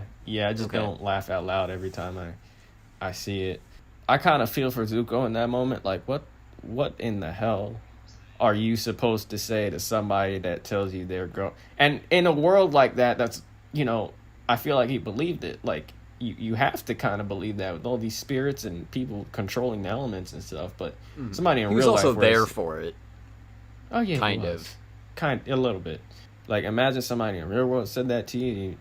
Somebody said that, you'd be like, yo, you good? Like, you drinking something? Like, you drunk? What the hell are you supposed to say to that? Yeah, my first... Yeah, they were talking about girlfriends. He said, oh, that one gloomy chick that sighs a lot? He was like, yeah, that's her. That sighs a lot. Yeah. I love how that's how they summarize goth, like the goth stereotype of the show is, oh, that person that sighs a lot. I mean, he was like, my first girlfriend turned into the moon. Like, I feel like that was the most appropriate line there, because Zuko's trying to relate to him in that moment. Like, they're having a heart-to-heart about females, and yeah, what else do you, like, that sucks, dude. That would be another line to say right there. That sucks, dude. But that's Rough Buddy. All right. How the hell did the Ember Island playwright know all that stuff that happened to them. They said from a questionable source, and then that was the last thing they mentioned, and then they got on with the play. He got most of it. They also mentioned that they shout out the cabbage guy, and that they're like, and a surprisingly knowledgeable cabbage guy. I liked that they did that. I weirdly enjoyed the cabbage guy throughout the show. That seemed like the kind of thing that would annoy me. If it hadn't been recurring, I would have forgotten about it. But then it's like every time it's like, oh, my cabbages, and then you see it, it's like, oh, here he goes. Hey, it's that cabbage guy. Say the line. In anime, this is known as like a recap episode where they show nothing new. Like they just rehash and show old clips from stuff that has already aired in the previous episodes. Like normally halfway through a season, they'll do something like this, and it's like, oh damn, it's the recap episode, so now we just gotta wait till next week. But their clever spin on it kind of caught everyone up to where they were in the show, besides, you know, the ending, of course, where Azula and the Fire Lord win. But what'd you think of the episode?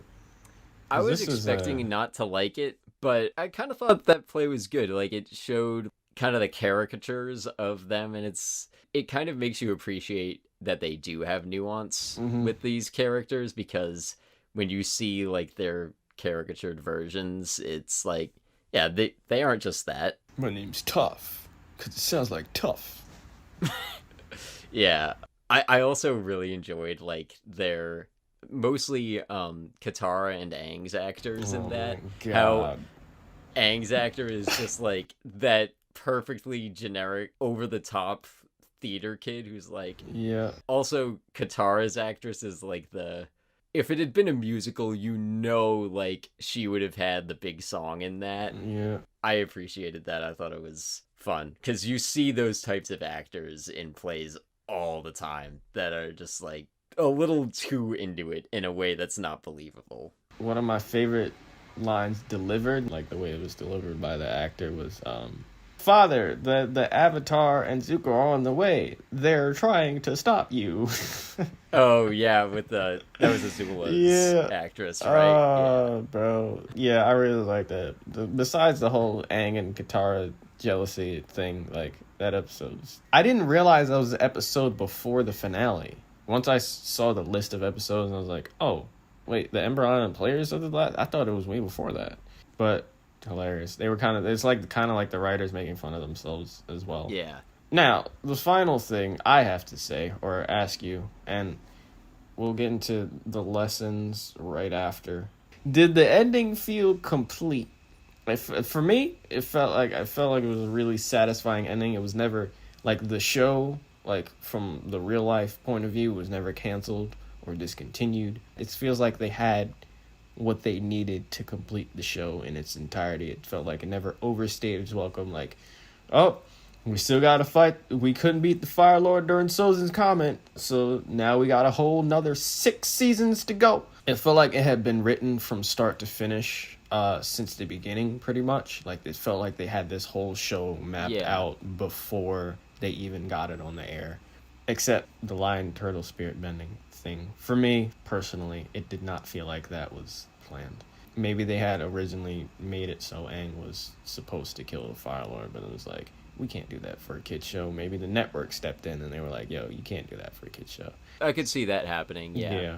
But really solid show overall for me. What about you? Fully agree. Like, I don't think it should have gone longer.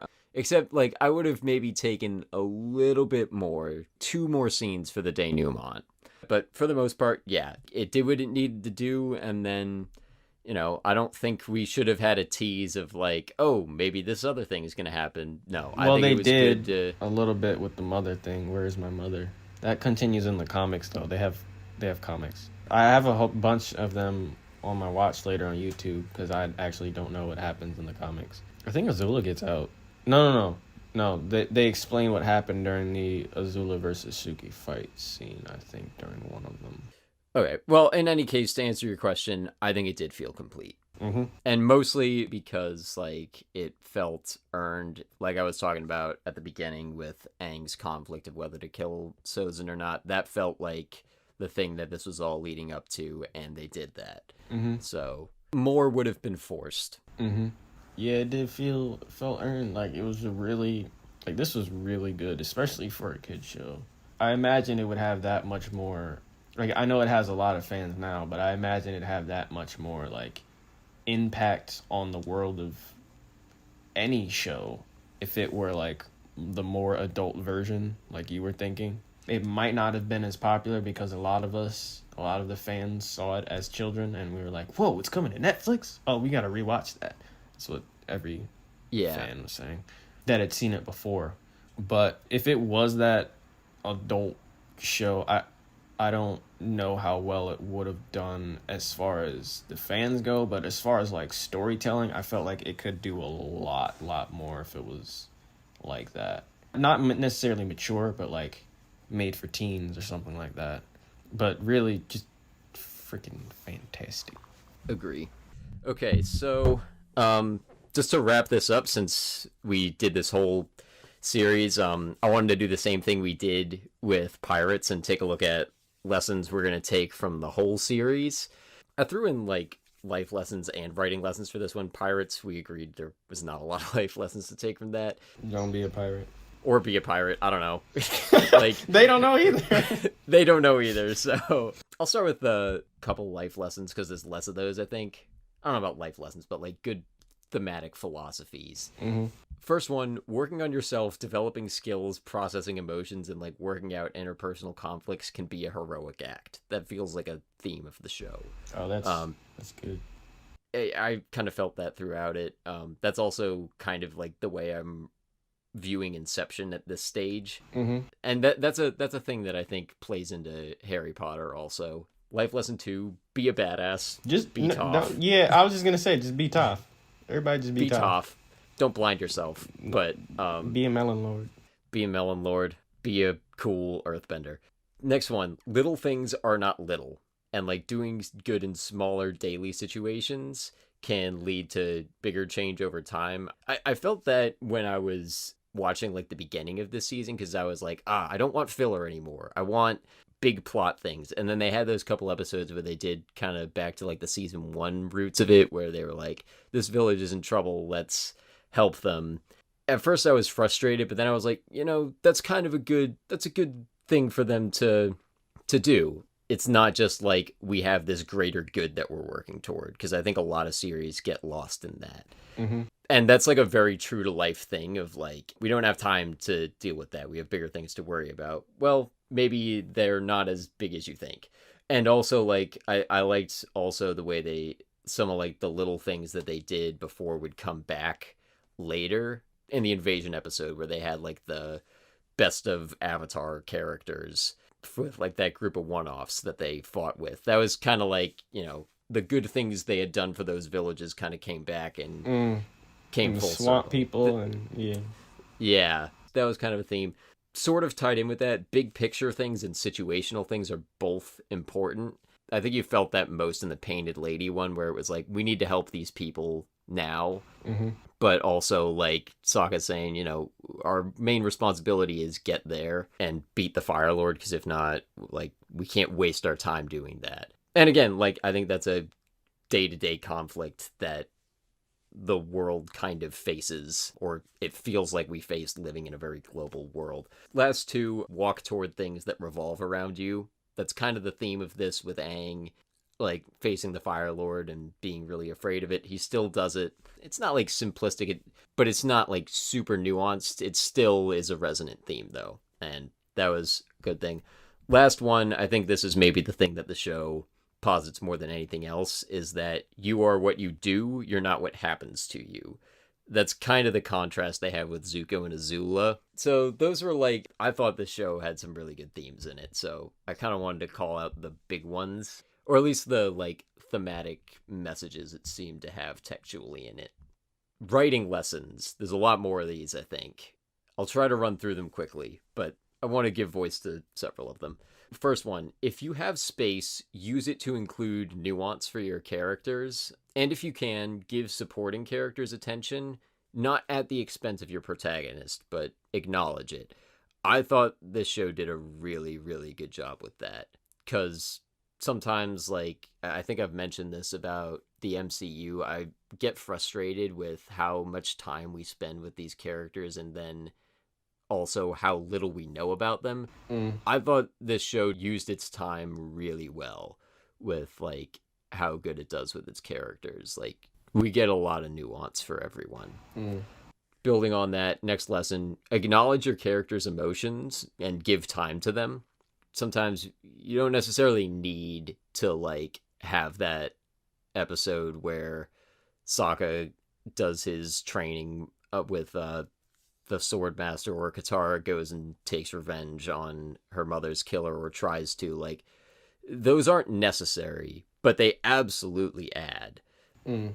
And I think a lot of times you may not necessarily have space to do that, but when you do, I think it's good to use that. Kind of a thing that's more exclusive to TV shows, because movies tend to not have time to do that, but still something I thought this show was really good at. Give each character a valid perspective, either thematic or strategic. That I thought was one of the best things about this season, where, like, they would start off the episode with some conflict, and one character would be like, I don't think this is the best idea, and the other one's like, well, no, maybe we should do it for this reason. And there were several times where I was like, I don't know where this is going. Like, either of them could be right. And that made for some really good drama. The Runaway was one that had that, and sometimes it was like, this way of doing things is, like, morally wrong. This way is right, and they have, like, a thematic issue with it. And sometimes it's just, like, practical. Like, should we go this way? Should we wait on whatever? I wish I was thinking of an exact example, but either one of those things they added a lot to the show. Next one, make your one-offs interesting if you can. It's not necessary, but that's, like, my only real gripe with this show, is that I did not enjoy the one-off characters. It absolutely didn't need to have that, but it just, if it could have, I wish it had. That's maybe not, like, the biggest lesson to take, but I still feel like that is something that's worth noting. Shout out to that fire priest that let Aang in during season 1, the solstice thing. Mm-hmm. Yeah, because he never comes back. Yep. He maybe is the best one-off that never comes back. Mm-hmm. Next one, detailed world building is not essential, but it can make your story much better. We've talked already about how good the world building on this show is. I was trying to come up with a better one, but I was just like, make your world building good. I got one. So my thing, normally in my stories, is to show everything from the beginning, so nothing is a surprise or unbelievable by the time you get to whatever that unbelievable thing might be. So if you have, like, a world of superheroes, and then you say something like, oh, but everybody's a dragon now, they all have a dragon gene, and it's like, wait, what does that have to do with science fiction? That's more fantasy. I mean, that can still kind of cross over if you explain it correctly, but, like, I normally try to show everything from the beginning, like I said, so nothing is, like, a big buy or hard to believe by the time I get to another element of the story. But the show pulled off slow world building somehow, and I'm still trying to figure out how. Like, at some point they said, hey, you know how people can control the elements? Well, now there's a whole spirit world. And we were like, yeah, cool. All right, I believe it.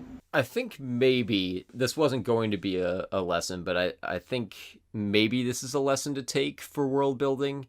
Maybe it's just, like, know the limits of your world, because I think the limitations are something that play into it. Like, we have the spirit world. I felt this with the Painted Lady episode, because, you know, you have Katara helping the villagers as the Painted Lady, but just hypothetically say, like, that episode, it turned out there really was, like, the Painted Lady was a spirit. Mm-hmm. I think that would have felt inconsistent, because that's not how spirits have worked up to that point in the show.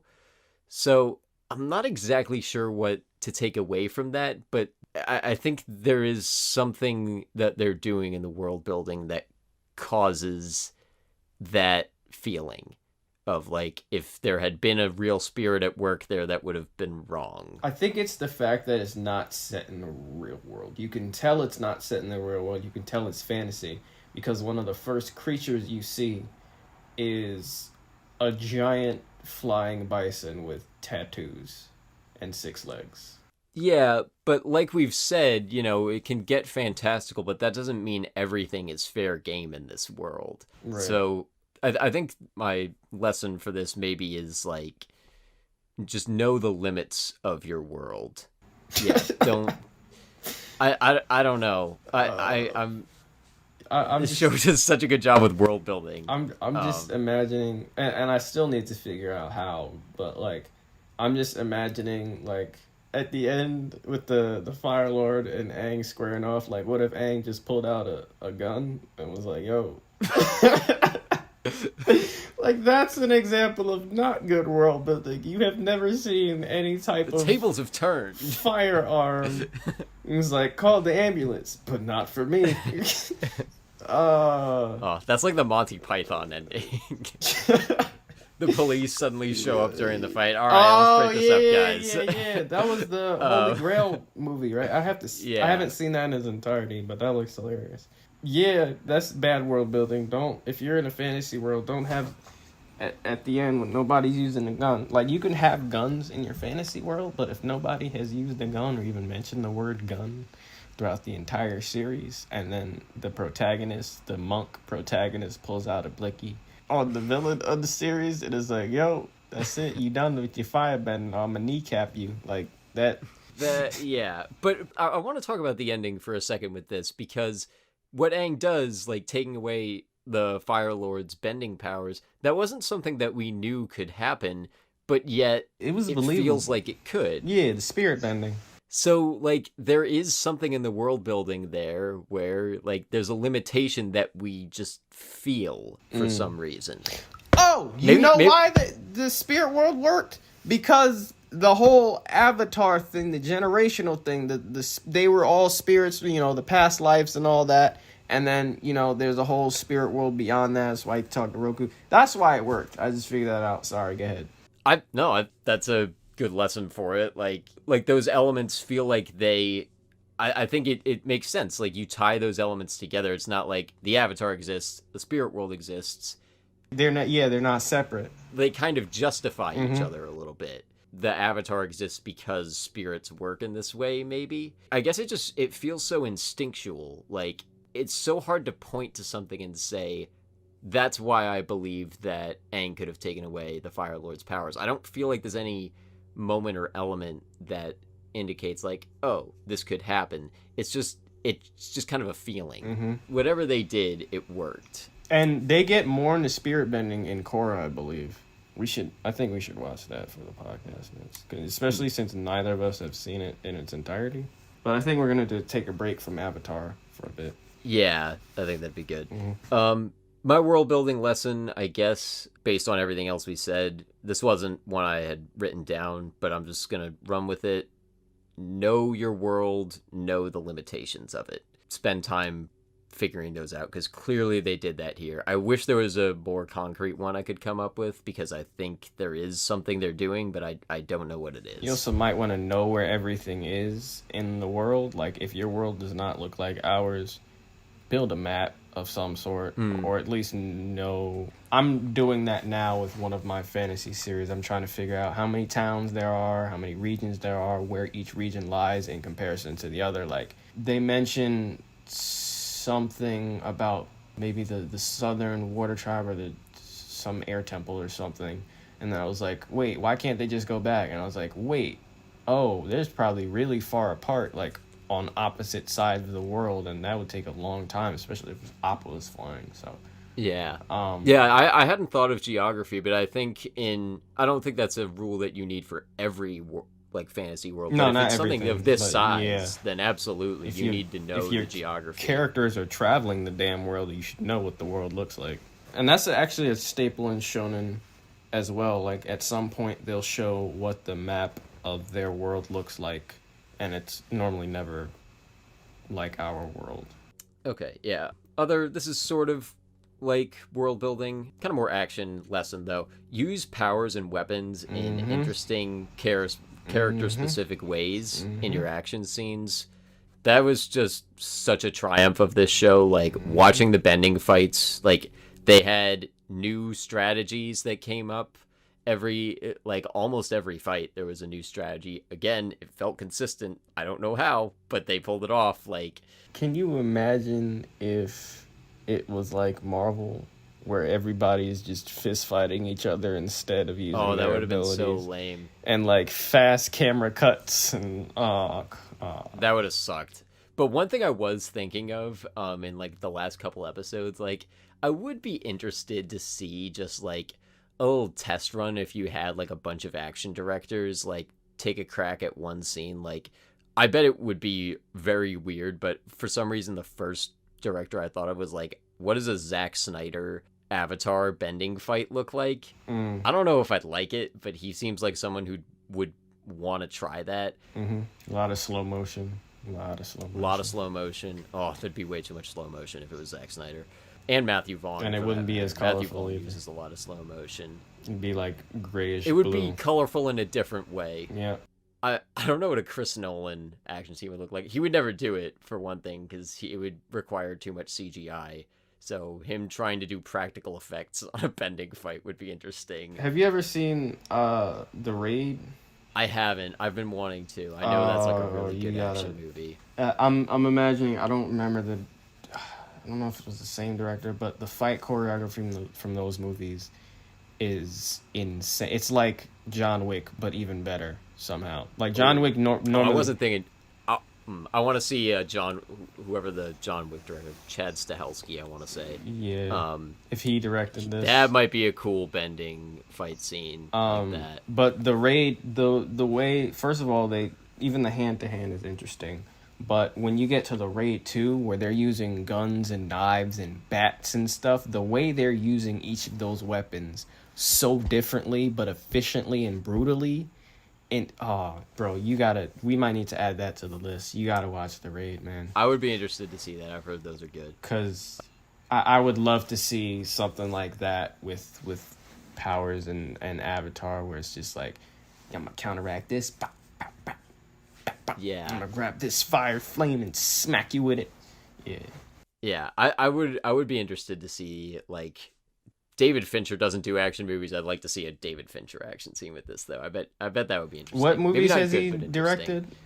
Again, I always get him and Aaron Sorkin confused. Well, they collaborated on The Social Network. Aaron Sorkin's a writer. David Fincher's a director. Got it. Fincher, he does Seven, Fight Club, Gone Girl. He's like one of my favorites. I think he's one of the best directors working. They probably just talk if it was Fincher. Just be like, why are we doing this, Fire Lord? Well, there's several reasons as to why I'm doing this. Aang, the Avatar. He has a cool visual style. Fincher does. Oh my god, Aaron Sorkin with a fight scene. Back in, he'd have them like quoting facts all the time. Leonardo da Vinci. Who the hell is Leonardo da Vinci? Firebending was created back then. Oh my god. This move dates back to Avatar Leo. That's a Sorkin fight scene though. Edgar Wright, add that to the list for directors who would be cool. That would be cool. I'm gonna hit you with this strike right here. Oh no, you're not. Set to some like 70s rock song. That would I really want an Edgar Wright bending scene. You know what would happen if like Toph were using metal bending? You know how to metal bend? Oh yeah. Like since then. And then it'd be like a whip cut. Oh shit. That's like an Edgar Wright bending scene. Yo, Toph, why don't you just use metal bending? Michael Cera is Aang. Metal bending's a thing? No clue. Gets it. Anyway, other lessons. Know your medium. Use the structure of your medium to your advantage. Yeah. Like, this show does a really good job using its identity as an animated show, a kid's show, an episodic show. Like, all of those things, it fits itself into that really well. Yep. Where they're, like, taking advantage of that it's animated, so they're doing all these really cool bending things. And that it's a kid's show, so they don't have a kid's show limit it. They let that kind of play into some of the themes of it, play into, like, the emotions of the characters. But they also never take it too far in terms of, like, there aren't many deaths in this show, at least not like big traumatic ones. And like being episodic, they do a good job of like, having a good thematic argument with it, having the episodes kind of build a little bit on each other, but they're also like I think you've used the term anthology. Also, like, the amount of space they had, they used their space of, like, 20 episodes really well. So, like, know how much time you have, whether it's a movie, a book, or a TV show, or a short, something like that. Mm-hmm. Also, this was a lesson I had for pirates also, but make your villains powerful, make them hard to beat. That was very true for this. The Fire Lord is not easy to beat. Azul is not easy to beat. Combustion Man is not easy to beat. But they also don't die in lame ways, or not die. I mean, except for Combustion Man.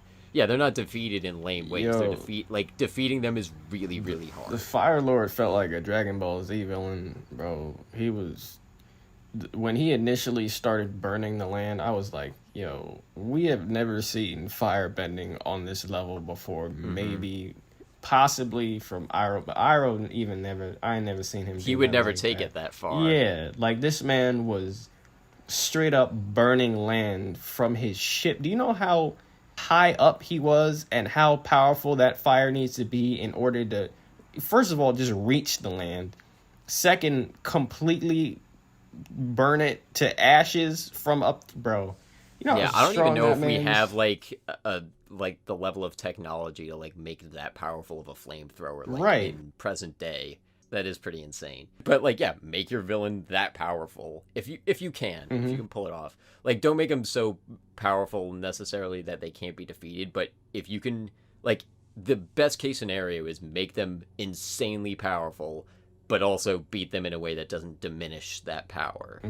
The Kraken. Next lesson, have a good balance of things. Like, this show did a good job of it. Like, it kind of alternated through episodes. Like, it would go, one episode would have backstory, one would have like a character conflict with just the main trio, then the next one would be like a big action heavy episode. But it was never like too much all in a row of anything. And like, balance out other things too. Balance victory and defeat if you can. Balance out like fun and humorous stuff with conflict and things that are like kind of heavier. Again, like, there's a tactical way to do it. Like, sometimes they don't gel great, but like, have both of them for sure if you can.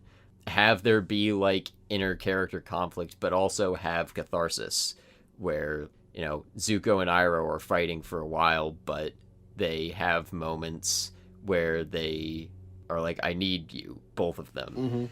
But then there's some episodes where they split up. So like, having both of that, it really adds. It makes it less predictable and more engaging. I thought that was good. And like, tie those things together when you can. Like, you can't necessarily have like an episode that's like just conflict or just like character moments. Like, if you can do both at once, that's a good thing. Like, that was part of why one of my favorites was the Invasion Part 1. The Eclipse one, because that had like great action but also really great character stuff, and like, some things worked with it. It wasn't like all, oh, we're winning, but it also wasn't, we're losing everything. Like, there was a little of everything. There was a good balance in that one. Next one, I don't know if there's like a good writing takeaway, but make the journey and the destination rewarding for your audience. And recently I've really been appreciating how hard that is to do. Like, this show pulls it off, but two big examples that only do one, like, the MCU, I think some people would say the MCU has a good ride and a good ending. I really liked how, like, the climax of Endgame, but ask me to, like, watch any given Marvel movie, and I'm like, fine. Like, I don't really care. Like, I don't want to see Ant-Man, because I know that's, like, I guess necessary to get him in there, but I know that watching Ant-Man is not going to be any more rewarding than watching any other MCU movie. The thing with that is, you know, it's fine. The journey up to Endgame, I didn't think was that great for most of it. It has its moments, but like, Endgame is awesome at the end. So we got one and not the other. And then the inverse of that is with Game of Thrones. Ask me to watch any episode of Game of Thrones, I'm like, yeah, I know I'm going to get something cool out of this. But then it kind of didn't deliver. At least the show didn't. We're still waiting on the books. Yeah. So that was something where it's like, the journey up to the ending was just so amazing, and then it didn't quite deliver. I'm really starting to appreciate recently how difficult it is to do both of those things. To have like your characters be acting in ways that they normally would, like, that are, true to them and who they are as characters, but also be building to something meaningful. Mm-hmm. And I think maybe part of why this show is able to do that is because the Fire Lord is just kind of a destination. There's not a lot of checkpoints. It's just kind of like, Aang has to learn bending.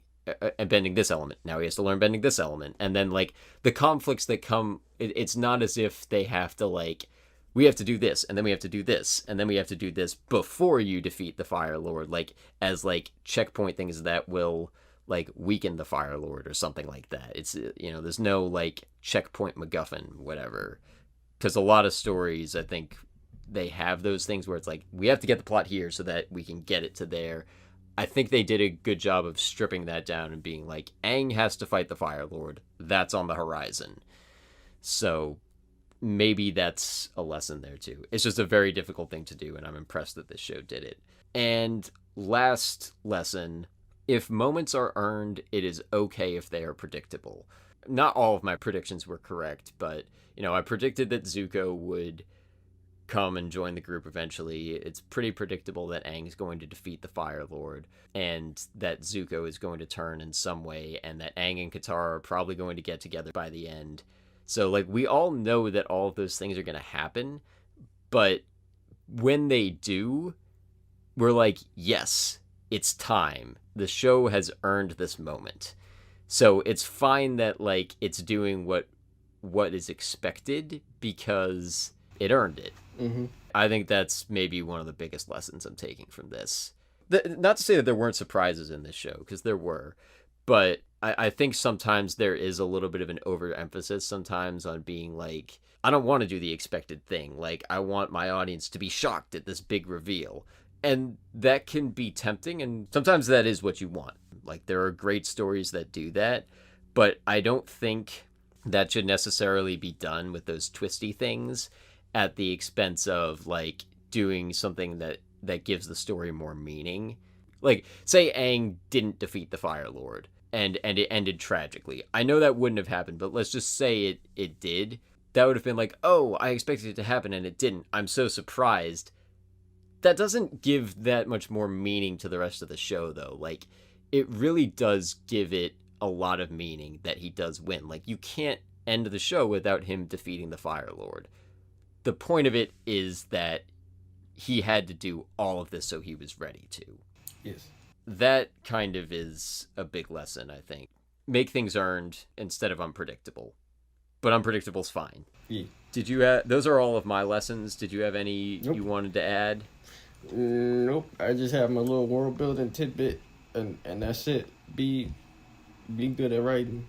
That's it. God, I wish it was that simple. It is not. Be good. Be great. Actually, I'm going to add on one more lesson. Know your characters. I don't think there's a single moment in this show where a character does something and I'm like, they wouldn't do that. Yeah. That maybe is the guiding force, is like, these writers know their characters really well. Yeah. If that's all, is that all? That's all. Okay, I have one last little thing. How many Yip Yips do you think there are in the series total? At least 2. You are correct, but take an exact guess. I have an estimate. I don't know if it's totally correct, but it's give or take 1. 15? 14 by my count. Oh. So you might actually be correct there. I may have slightly miscounted, but Were I wrote it down. Counting them every time? I wrote it down every time I said it, and then I decided, like, since I had that, I would count it up. I did write it down every time they said it, though. What the hell? All right. I was close. I was surprised that you were that close. I don't think I would have guessed that. Yeah, so boilerplate, because we have spent a long time on this. But again, like, I loved this show. It's a lot. But, this is a great show. Again, thank you for picking this. Oh, you're welcome. I knew you'd enjoy it. I was expecting to. But I was not expecting this to be of the 2 series that we have just now finished doing. I was not expecting this to be the one that I came out liking more, but it is. What was the other one? Pirates. So next episodes, my next pick is going to be The Devil Wears Prada. And then after that, I believe we're doing Circle. Yep. That's your next pick, right? Mm-hmm. Yep. No idea what that's about. You're either gonna love it or hate it, or be indifferent. I'm interested. I'm trying to not look anything up on it so I can go into it clean. But I'm interested to see what it is because I know nothing about it. Our logo's by Kelsey Hendry. We have a Patreon now. There will be a link in the show notes, but there's bonus content on there. Patreon. At the very least, there will probably be more than this by the time we get it up, but as of recording this, there are at least like notes that I have for each episode and a few annotated scripts if you want to look at that. Mm-hmm. And we're going to be doing like bonus episodes on there. Support us on there. We will make it worth your money and your time. Like us on Facebook, subscribe, rate, and leave a review on Apple Podcasts. Reviews be important. A good people. one, preferably. Yeah. But, you know, be honest. If you're honest, it'll be a good review. How about that? Yeah. Oh, yeah. Yeah, let's run with that. Follow us on Twitter at INTAnalysis18. You can follow me at Davos Watson on Twitter. You can follow your boy at Jelani T. Kelly on Twitter, Instagram based Phoenix, and Twitch J based Phoenix, and my YouTube is also based Phoenix as well. I post skits on my YouTube channel, so those are funny and weird, and that's it. Yeah. And also, we have a YouTube channel for this show also. Oh, yeah. So far, only one video on A Star is Born, but there are more coming. And let us know, like, what ones you want us to do videos for, or podcasts. But, like, if there's something that you really liked our episode on that you want to see, like, a video, we can work on that. Because there will be more coming. Chat with your boys. Yep. So... if that's all, we will see you next episode. Yep. Yep.